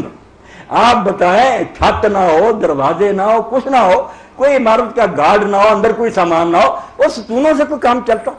ایسی بیوقوفی کی بات کہ ستونوں کو ہی سب کچھ سمجھ لیا۔ ستون تو جو تیار کر ہما اسباب استحکام، یہ نماز روزہ حج بٹیاں ہیں، ایسے کارخانے جس میں تجھے پختہ کیا جاتا۔ یہ مسلمان کو پختہ کرنے کا سامان ہے۔ برتنا تو آگے، برتنے کا موقع آگے آئے گا کہ بٹیوں سے تیار ہو کر کو نکلا۔ ہما اسباب استحکام پختہ ہی محکم اگر اسلام ہے، یہ 4 پکے ہو گئے نا ستون، انشاءاللہ باقی کی مرحلہ پوری زندگی میں اللہ کی اطاعت کا بسر ہو جائے گا۔ مگر ان 4 کو سمجھنا چاہیے کہ یہ کیا ہے، ان نے سکھایا کیا، کبھی موقع ملا تو انشاءاللہ۔ مگر آخری بات ایک صحابی رسول کی بیان کر کے، جیسے نیازی صاحب کہہ رہے تھے کہ ہم سمجھتے ہیں چلو نماز بھی ایک کام ہے، ہو جائے گا، درمیان میں بات آ گئی کہ امام جعفر صادق رحمۃ اللہ علیہ کی وفات ہوئی۔ ان کے ایک شاگرد ابو بصیر ان کی بیوی کے پاس آئے، ام حمیدہ کے، وہ اس وقت موت کے وقت نہیں تھے، تو ام حمیدہ نے کہا کہ کاش ابو بصیر تو اس وقت ہوتا جب امام جعفر صادقی دنیا چھوڑ رہے تھے، اب نواسہ رسول کی اولاد۔ انہوں نے کہا اس وقت کیا کہا امام؟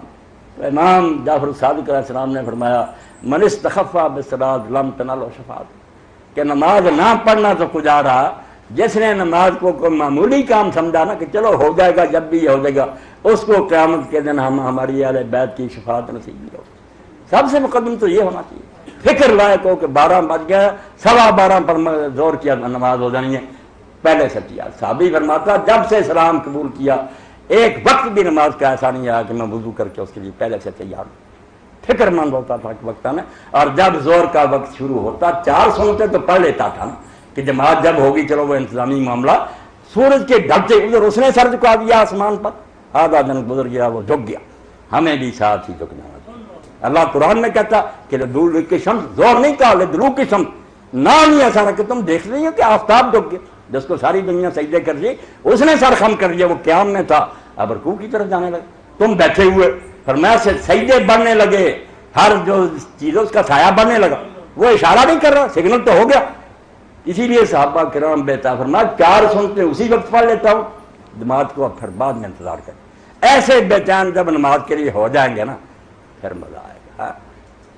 کہاں ہے وہ حضرت عبداللہ ابن جعفر کہ حضرت جعفر فوت ہو گیا، ان کے بڑے بھائی تھے، اب حضرت زبیر نے ان سے کچھ قرضہ لیا تھا، مگر حضرت عبداللہ بن زبیر نے کاغذ پڑھتے ہوئے غلطی سے سمجھ لیا کہ حضرت جعفر نے ہمارا دینا انہوں نے تھا، یہ سمجھ لیا جلدی سے کہ حضرت جعفر کی ذمہ قرضہ، انہوں نے جا کر عبداللہ سے کہا کہ آپ کے والد نے ہمارا قرضہ ہے، عبداللہ جانتے تھے کہ نہیں دینا تو انہوں نے، مگر وہ سید الجواب تھے، تاریخ میں لکھا کہ سخیوں کے طرح عبداللہ نے جتایا بھی نہیں کہ دینے تو تیرے ابے نے اسی وقت دے دیے پیسے، مگر بعد میں حضرت عبداللہ بن زبیر کو احساس ہوا کہ غلطی ہوئی ہے، دینے تو ہم نے، یہ پھر گئے مجھ سے غلطی، آپ میری فلاں زمین لے لی، اب زمین انہوں نے بھی نکمی دینے کا ارادہ کیا کہ جہاں پانی نہیں مدینہ میں جاتا تھا عبداللہ بن جعفر پھر بھی رسول کی اولاد میں سے تھا، اس نے کہا کوئی بات نہیں عبداللہ بن زبیر مجھے وہی قبول، وہاں جا کر انہوں نے جو نماز پڑھی، ابن حجر فرماتے وضو کیا، 2 رکعت نماز پڑھی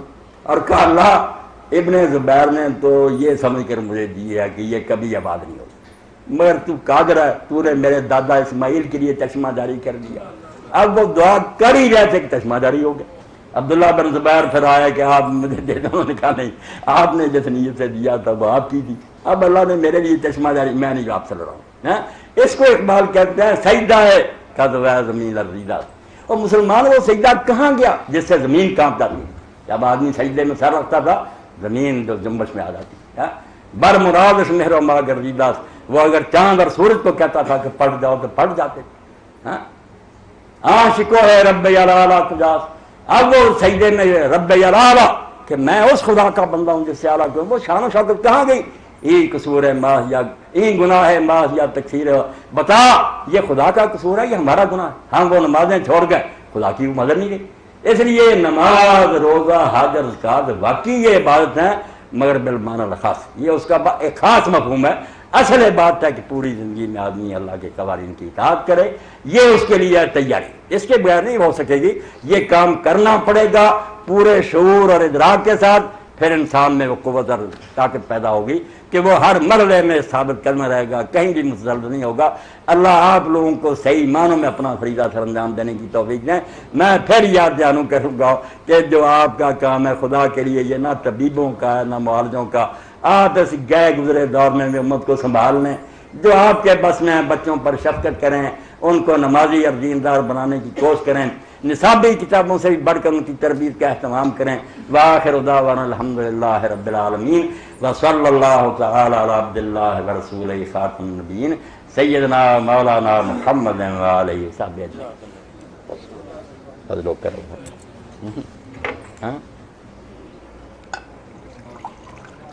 اور سندھ صاحب میں نے تو آپ کی خواہش پر پروگرام مکا دیا۔ بسم اللہ۔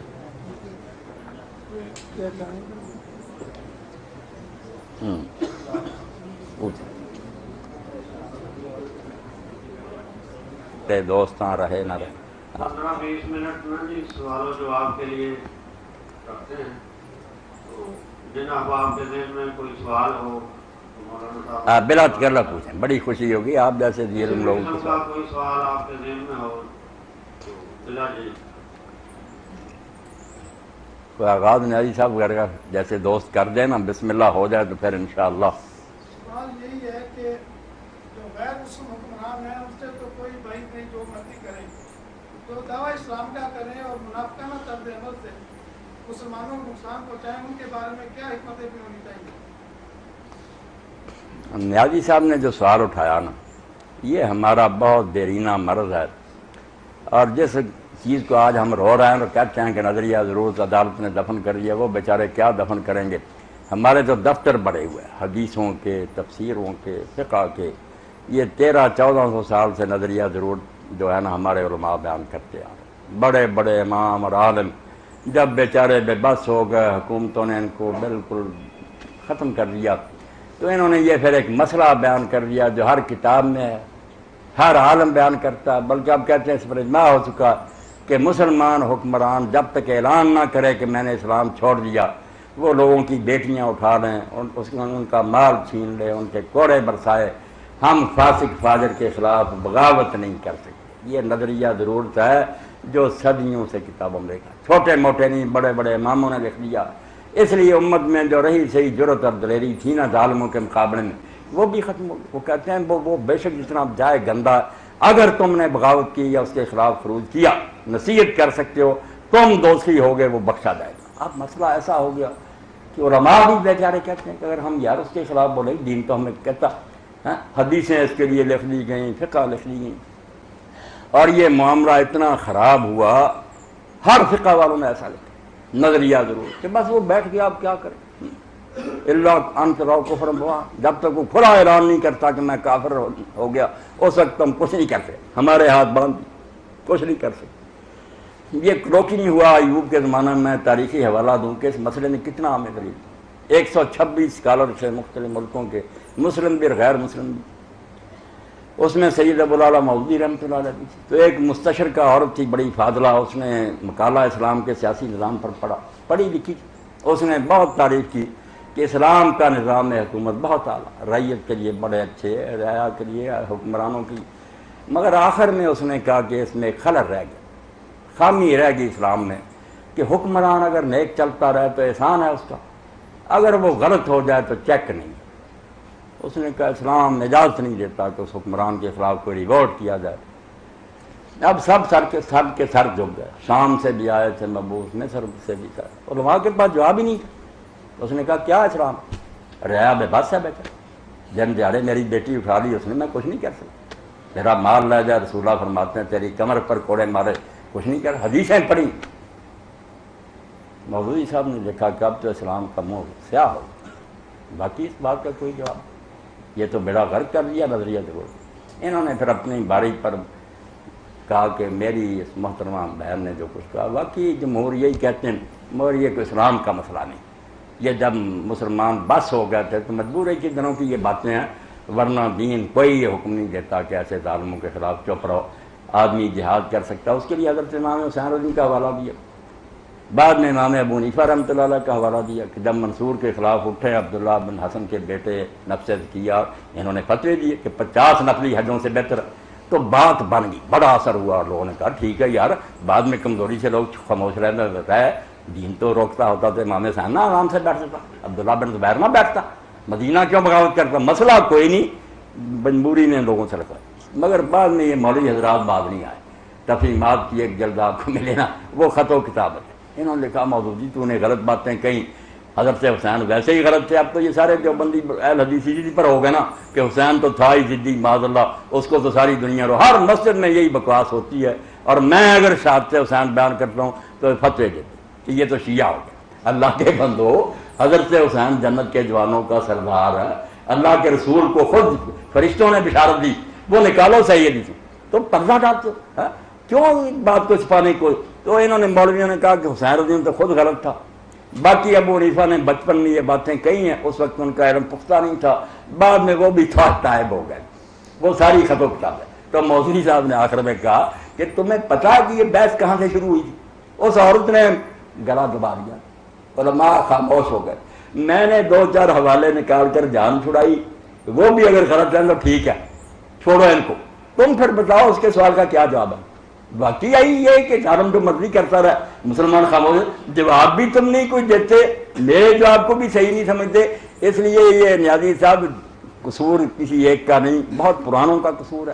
نظریہ ضرورت جو ہے نا کہ جو شخص مسلط ہو جائے، زبردستی تخت پر قبضہ کر رہے، وہ ظالم ہو جیسا جی چاہے، جب تک وہ کلمہ نہ چھوڑے ہم اس کے خلاف کچھ نہیں کریں، مگر ہے مسئلہ جھوٹا، بالکل جھوٹا، اس کی کوئی حقیقت نہیں، حالات پر منحصر ہے کہ اگر موقع ملے فوج میں سے بھی کچھ لوگ نیک نکل آئے ایسے کہ گردن پا کر تختہ اٹھ لیں اور اسلام نافذ کرنے، دین راستہ نہیں روکتا۔ ہمیں بھی موقع ملے ہم ایسا کرنے، اسلام نہیں روکتا، باقی حالات دیکھنے چاہیے کہ کیا ہے موقع۔ اسلام کی طرف سے نظر میں کوئی رکاوٹ نہیں۔ جو باتیں ہیں کہ خلیفہ کی اطاعت کی، میں اس کی بھی ضمن وضاحت کرتا ہوں، یہ اللہ کے رسول نے اس خلیفہ کے لیے کہا جو آئین کے تحت منتخب، امت نے چنا ہو، کوئی جبر نہیں، کوئی رشوت نہیں، کوئی ڈنڈا نہیں۔ ہم نے اپنی آزادی سے ابو بکر صدیق کو چنا، بعد میں وہ کچھ غلط کام کرنے لگا، وہاں صبر کا حکم کہ جلدی نہ کرو، اس کی اصلاح کی کوشش کرو، جب تو حد سے گزر جائے گا تو دیکھا جائے گا۔ جس کا انتخاب ہی نہیں ہوا وہ مسلط اور بعد رول ہے، اس کی تو آئینی حیثیت ہی کوئی، ایک دن بھی صدر نہیں۔ کس معنی سے؟ یہ ایسے ہی ہے کہ جس نے کسی کی بیوی اغوا کر لی اور بعد میں آیتیں پڑھنی شروع کر دے کہ خاوند کی اطاعت کرنی چاہیے، پر تو خاوند ہے، خاوند جو شریعہ اس کی اطاعت کا ہو، تو خاوند نہیں۔ اسی طرح یہ ظالم متصرف حاکم خلیفہ ہی نہیں، خلیفہ ہے جیسے حضرت عمر نے اعلان کیا تھا، ان کی زندگی میں لوگوں نے کہہ دیا کہ آپ نے بھی تو ابو بکر کا ہاتھ پکڑ لیا تھا نا حضور کی وفات کے بعد، مشورہ کوئی نہیں لیا تھا، جب تم مرو گے تو ہم حضرت طلحہ کا ہاتھ پکڑیں گے، وہ بھی خلافت قائم ہوگی۔ تو حضرت عمر نے کہا یہ تو بڑی بڑی مثال قائم ہو رہی۔ انہوں نے پھر مدینہ آ کر خطبہ دیا، بہت لمبا خطبہ، صحیح بخاری میں۔ انہوں نے کہا وہ ہنگامی حالات دیکھو، میں خود مانتا ہوں کہ ابو بکر صدیق کی خلافت کوئی نہ جاری نہیں، فتح اچانک کرنی پڑی۔ حالات کیا ہو گئے؟ منافقین نے مدینہ میں ہنگامہ برپا کر دیا، اگر مجلس میں نہ طے کر کے نہ اٹھتا خون ریزی ہو جاتی، لاش حضور کی پڑی رہے، بربادی ہو جاتی۔ اب کوئی شخص اس طرح کی بیعت کرے، یہ الفاظ ہیں حضرت عمر کے مشورے کے بعد، جو بیعت کرے اس کی بھی گردن اڑا دو اور جو اس کی حکومت مانے اس کی بھی گردن اڑا دو۔ امت کا حق ہے خلیفہ چننے کا، کون ہے یہ ایسا کر سکے؟ اس لیے پہلے بھائی خلیفہ بنو، پھر کچھ غلطیاں ہوگی، ہم کافی حد تک صبر کریں گے۔ جب تم خلیفہ ہی نہیں ہو، آئین تباہ کر کے ڈاکو کی طرح تم نے قبضہ کیا، تم ہم سے کیا مطالبہ کرتے ہو کہ میرے خلاف بغاوت نہ کرو؟ تم بنے کب سے خلیفہ کی تمہاری اطاعت کی ہے؟ ہاں جی فرمائیں، ایک اور جی فرمائیں سندھ صاحب۔ کہ یہ عیاشی عاشی میں جو قومیں پڑھتے ہیں وہ تباہ و برباد ہو جاتی ہیں، تباہ بالکل۔ لیکن یہ ہم دیکھتے ہیں یہ امریکہ اور برطانیہ اور یورپین کنٹری، وہاں یہ تو بہت چیزیں ہیں، لیکن وہ تباہی کی بجائے مہمان ہی نیچے جا رہے ہیں۔ سندھ صاحب کی بات بھی سنیں، واقعی ایسی چیزیں ذہنوں کو پریشان کرتی۔ انہی کا جواب اللہ تعالیٰ نے دیا، رسول اللہ کے ساتھی بھی پریشان تھے، کفار نے بھی دلیل بنائی ہوئی تھی اسلام سچا ہوتا، ہم نے پیغمبر کو مدینہ سے نکال دیا، صحابہ کو آگ پر لٹاتے ہیں، کہاں گئی ہے خدا کی مار؟ اگر یہ سچا ہوتا اللہ نہ مار کرتا۔ اور مسلمان بھی بیچارے پریشان تھے کہ ہم حق پر ہیں، وہ اللہ کی نصرت کے وعدے کہاں؟ آج وہاں دیکھیں اللہ نے کہا تمہارا 1000 سال جو ہے وہ اللہ کا ایک دن ہے۔ تم سمجھتے ہو کہ بس جلدی سے یہ کیوں نہیں ہو گیا، تم سمجھتے ہو 1000 سال ہو گیا قوم کا، اللہ کے ہاں تو ابھی ایک دن بھی نہیں ہوا۔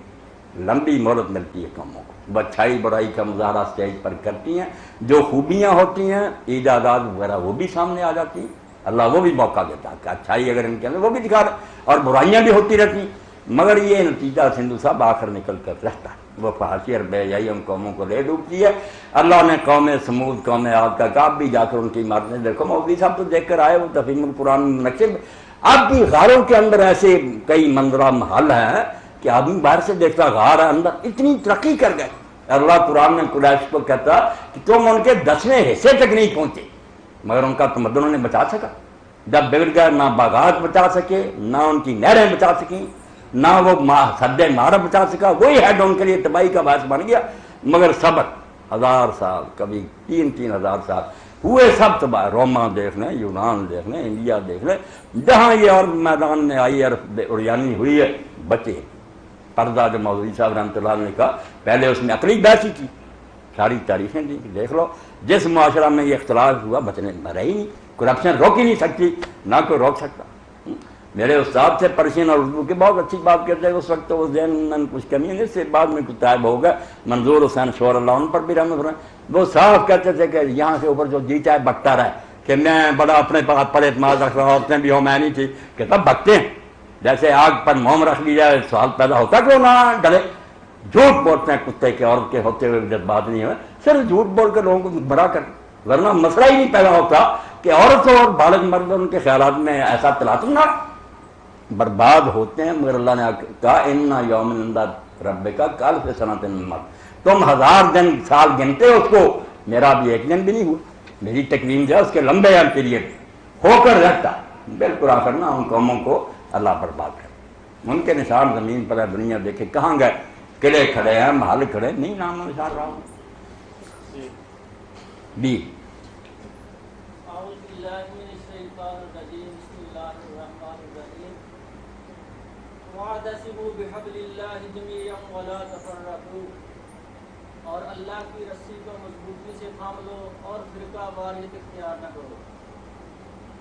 جب ہم اپنے دوستوں کو یہ بتاتے ہیں کہ اللہ تعالیٰ قرآن میں فرماتا ہے کہ فرقہ واریت اختیار نہ کرو، تو ہمارے کچھ دینی بھائی یہ فرماتے ہیں کہ اللہ کے رسول صلی اللہ علیہ وسلم نے فرمایا کہ میری امت کے 73 فرقے ہوں گے، اور پھر ہمارے دینی بھائی یہ فرماتے ہیں کہ علماء کا باہمی اختلاف امت کے لیے رحمت ہے۔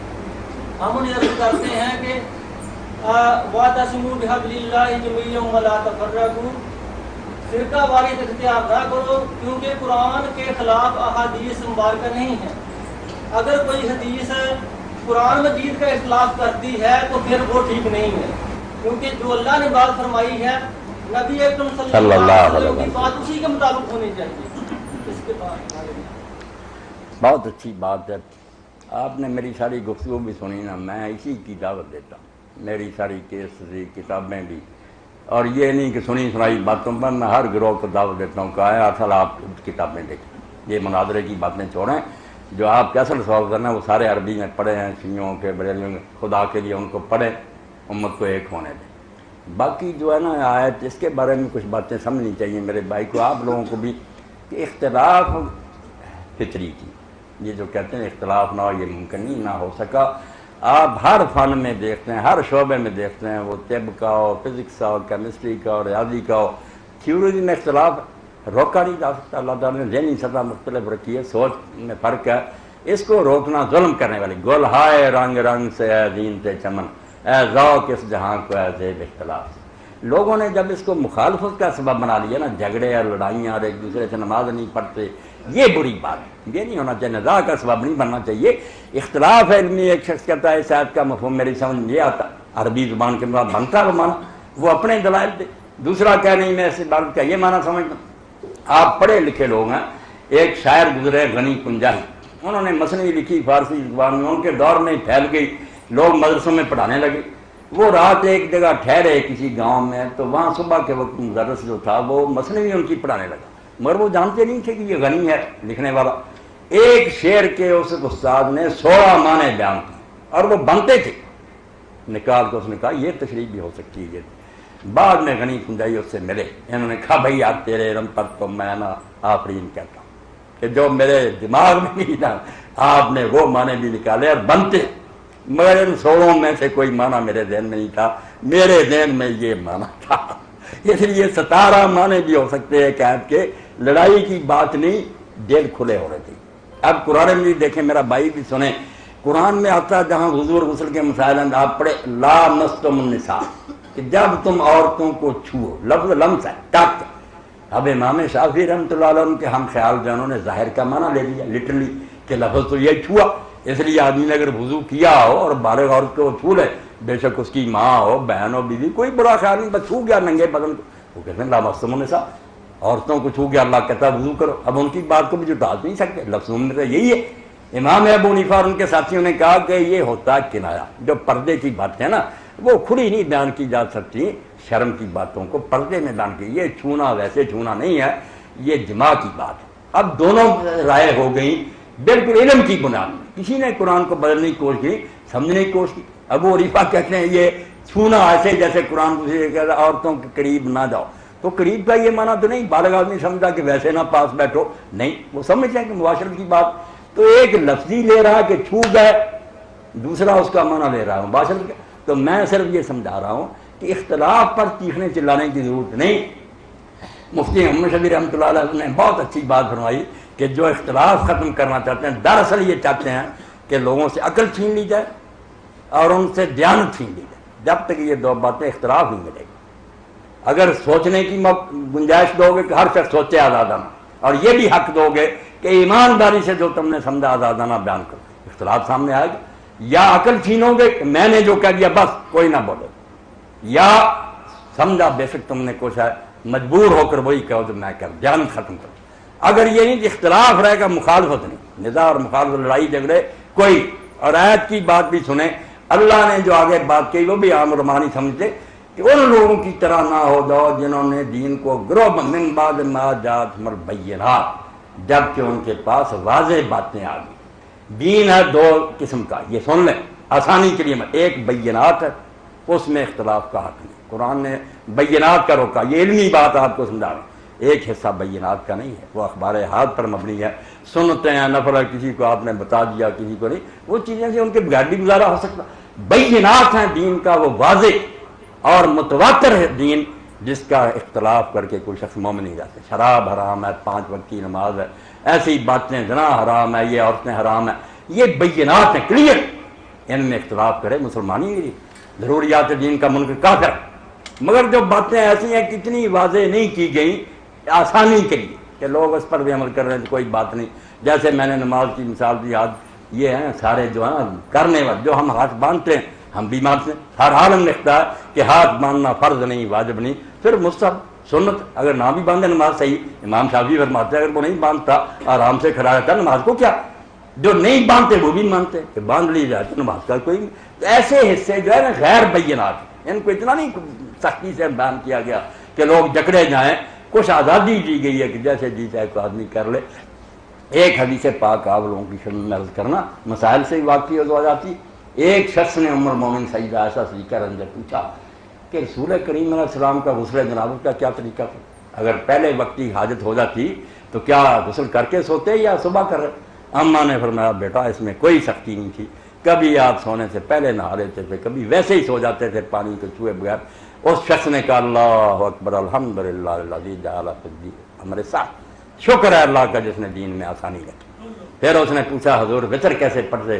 فرمایا کبھی پہلے وقت ہی پڑھ لیتے، تھکے ماندے ہوتے، زیادہ پچھلے ہوتے۔ اس پر بھی اس نے کہا کہ اللہ اکبر اللہ نے دین میں آسانی رکھی ہے۔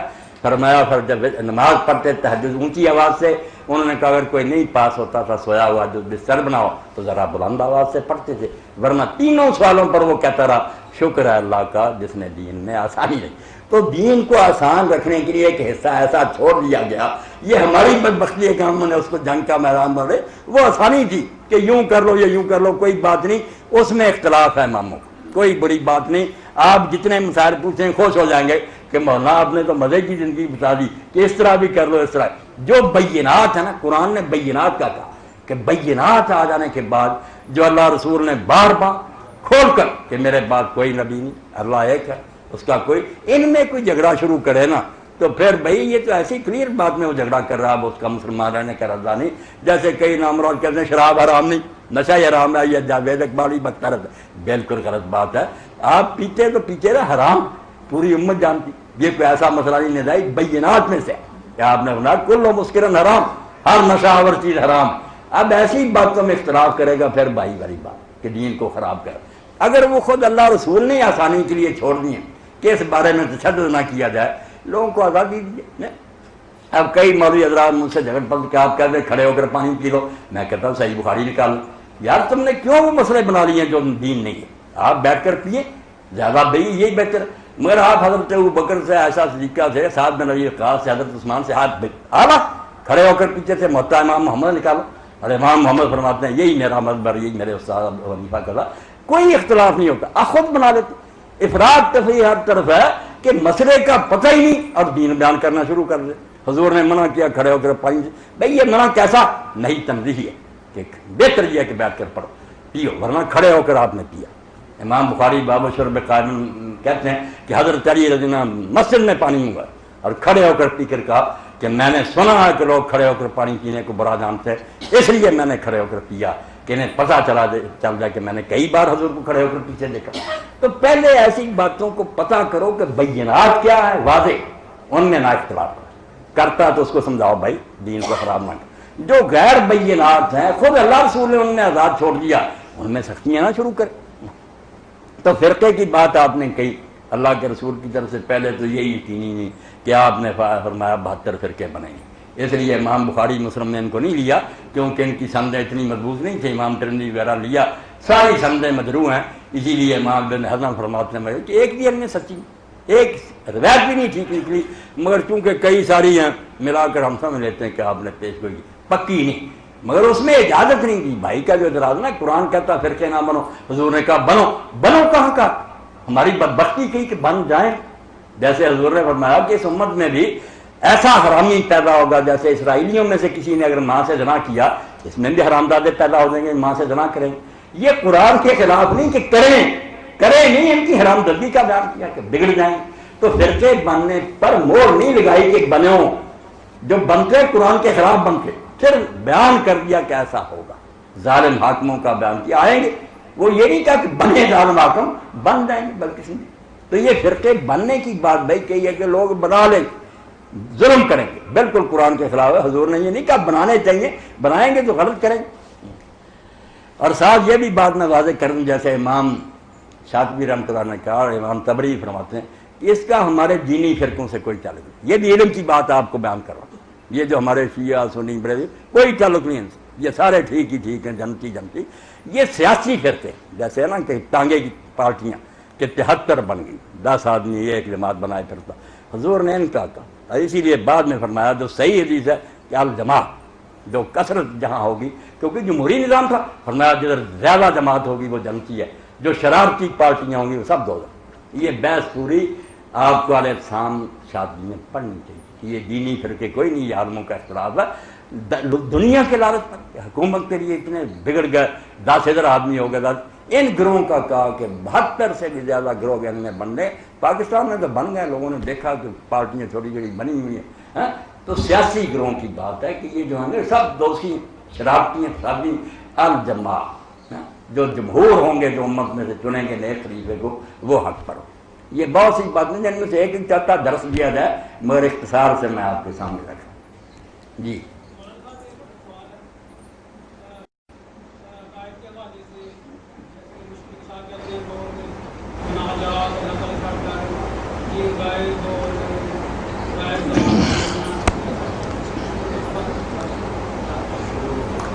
ہونا تو چاہیے کہ ایسے ساتھیوں کو کوئی دیا جائے ذرا آواز ہے, مگر چلو سمجھ لیا عقائد کے اختلاف کی بات ہی کی.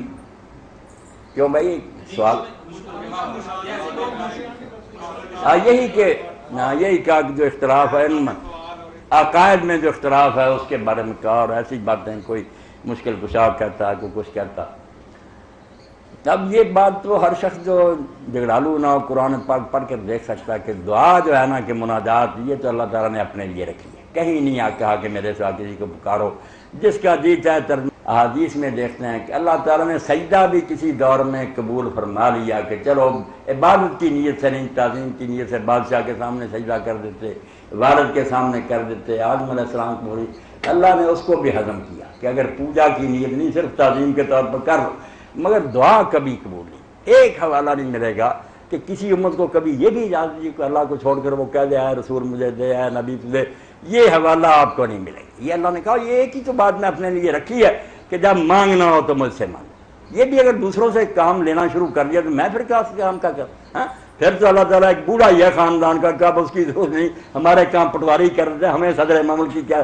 یہ بہت ظلم ہے, اس کے میں کوئی شک نہیں, انتہا درجے کا ظلم کہ اللہ سے تعلق تو یہی تھا کہ جب کوئی مشکل بڑے ہم اس کو پکاریں. جب اور بہت سارے اٹھ کھڑے ہوئے جو مشکلیں حل کرتے ہیں, اللہ کا پھر کیا رہ گیا, بہت ظلم ہے. مگر یہ مشکل کشا کی بات کروں گا کیونکہ علامہ اقبال بھی ایک جگہ کہتے ہیں نا, مرتضیٰ مشکل کشا شعر خدا. تو سوچنا بھی چاہیے, کچھ حسن ظن سے بھی کام لینا چاہیے. وہ جب یونیورسٹی میں لیکچر تھا تو پھر جو دین تھے انہوں نے کہا مولانا آپ میں ایک بات دیکھی, آپ مثبت پہلو لیں, آپ کسی کا جو نا منفی نہیں پہلو لیتے. میں مشکل کشا کہنے والوں کو بھی رعایت دیتا ہوں ایک معنی کے لحاظ سے, اگر وہ میری سن لیں وہ کہا. یہ مشکلیں حل کرنا جو نا جو اللہ کا کام ہے کہ روزی دے, شفا دے, یہ نہ کہیں, یہ کوئی نہیں کر سکتا.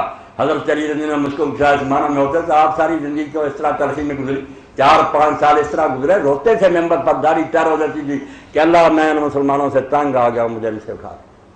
زندگی حرام ہو گئی, 4 سال جنگوں میں گزر گئے, بعد میں اولاد اطہار کے ساتھ کیا گزری. یہ نہیں کام کسی اللہ کے نیک بن رہے, یہ خدا کے کام. مگر ایک مشکل کشائی ضرور جو حضرت عمر کی کرتے تھے کہ جب مسئلہ کو مشکل آ جاتا, حل نہ ہوتا, اس سے حضرت علی کو بلاتے رسماتے, اگر ابو الحسن نہ ہوتا تو ہم تو تباہ ہو گئے. یہ مسئلہ, اور کہا کم میں موزرا دن والا ابا حسن اللہ, کتنی مشکلیں آتی ہیں جو ابو حسن کے سوا کوئی حل نہیں کر. وہ مسائل حل ہوتے, آپ کوئی مشکل سوال مجھ سے کرتے میں حل کر دیتا ہوں. ٹیچر نے کوئی ریاضی کا سوال حل کیا تو مشکل تو حل کر لی کہ لوگ پیچیدگی میں پڑے ہوئے تھے مشکل میں اس نے آسان کیا ہی نہیں. ہر چیز کی حد ہوتی ہے. اللہ کو بھی ہم سمیع بصیر کہتے ہیں, بندوں کو بھی اللہ کہتا ہے جعلنا سمیع بصیرا. اللہ بھی رؤوف الرحیم ہے, رسولہ کو کہا بالناس رؤوف بالمؤمنین رؤوف الرحیم, مگر وہ حد ہے. اللہ کے رسول کی ایک حد ہے, اللہ کی اپنی حد ہے, وہ غیر محدود ہے. تو مشکل کشا اس معنوں میں کہنا کہ کسی مرشد نے, استاد نے, عالم نے کوئی مشکل مسئلہ حل کرنا. اب حضرت عمر رضی اللہ عنہ کو کہا کہ اگر علی نہ ہوتا تو آپ کو پتا ہے اس کا پس منظر کیا کہ عورت پیش کی گئی, وہ مجنونہ تھی, پاگل. لوگوں نے کہا اس نے زنا کیا, وہ حاملہ تھی. حضرت عمر رضی اللہ عنہ نے سرسری سماعت کے بعد حکم دے دیا کہ اس کو سنسار کرو. لوگ لے کر جا رہے تھے, امیر المومنین علی میرے, انہوں نے کہا کیا معاملہ, فرمایا یہ قصہ, فرمایا واپس لے. واپس لے گئے. حضرت عمر رضی اللہ عنہ نے پوچھا کیوں آ گئے, کہا علی نے روکی. علی بھی پہنچ گئے, فرمایا علی کیا, فرمایا دو غلط باتیں. پہلے آپ کو نہیں پتا کہ اللہ کے رسول نے کہا بچہ جب تک بالغ نہ ہو جائے, سویا ہوا جاگ نہ جائے, اور جو مجنون ہے وہ تندرست نہ ہو جائے, اس کو سزا نہیں دے. اور تو پاگل ہے بیچاری, آپ مجنونہ کو رجم کر رہے ہیں. اور پھر آپ کو اللہ نے حق دیا عورت کو مارنے کا, اگر یہ تندرست بھی ہو, اس بچے کو مارنے کا حق دیا, بے گناہ بچہ. اس وقت آپ نے کہا کہ اگر علی نہ ہوتا تو عمر تو ہلاک ہو گیا. تو ایسی مشکلیں حل ہوتی نہیں ہیں, بہت ہوئیں, بہت بار مسائل میں مشورے لیتے رہے. اس حد تک مشکل کشا اگر کہہ دیں کوئی بات, اگر غوث السکرین بھی کہیں, جیسے خود شاہ اسماعیل سعید رحمۃ اللہ علیہ نے کہا, ہمارے بریلوی دوست کہہ رہے آپ کے بزرگوں نے بھی غوث السکرین کا, بھائی معنی میں فرق. اگر کوئی کہے غوث السکرین جنوں انسانوں کی مدد کرتے ہیں, ان کو رزق دیتے ہیں, بعد سے بالکل کافر ہو جائے, یہ کہا انہوں نے دینی. اور اگر یہ کہا کہ جن اور انسان آ کر ان سے دینی مسائل سیکھتے تھے, گمراہ ان کے ہاتھ پر توبہ کرتے تھے, بڑے بڑے لوگ جو تھے وہ تائب ہو گئے, تو یقیناً انہوں نے مدد کی ہے. تاریخ اسلام بتاتی ہے کہ امام ابن جوزی اور شیخ عبد القادر اپنے دور میں, دونوں ایک ہی زمانے میں, تھوڑا فرق ہے, جب یہ دونوں آواز کرتے تھے ان سے اچھا خطیب نہیں پیدا. مجمع میں ہزاروں لوگ ہوتے تھے اور بے شمار چور ڈاکو رو رو کر ہاتھ کھڑے کر کے طائب ہو کے جاتے تھے. تو یہ اگر مدد کی ہے جنہوں انسانوں کی گمراہوں کو سیدھی راہ پر لائے, تو اس کا انکار کرنے کی کیا ضرورت. سمجھنے کوئی مسلمان کو رعایت بھی کہ اس کو بھی کہیں بھائی تو صحیح مطلب ذہن میں رکھا کر, بے دین بھی نہ ہو, جائز مطلب لے گا تو ہم بھی تیرے ساتھ. جی بس ٹائم, اب نماز پڑھ لیں, وضو کر لیں اور نماز پڑھ لیں. مولانا صاحب سے گزارش ہے کہ وہ نماز. اچھا ایک اور بات ہے, یہ پروگرام کا ذرا تفصیل بتا دیں. تفصیل, بڑی خوشی ہوئی آپ ساتھیوں سے مل کے, اللہ آپ کو سلامت رکھے.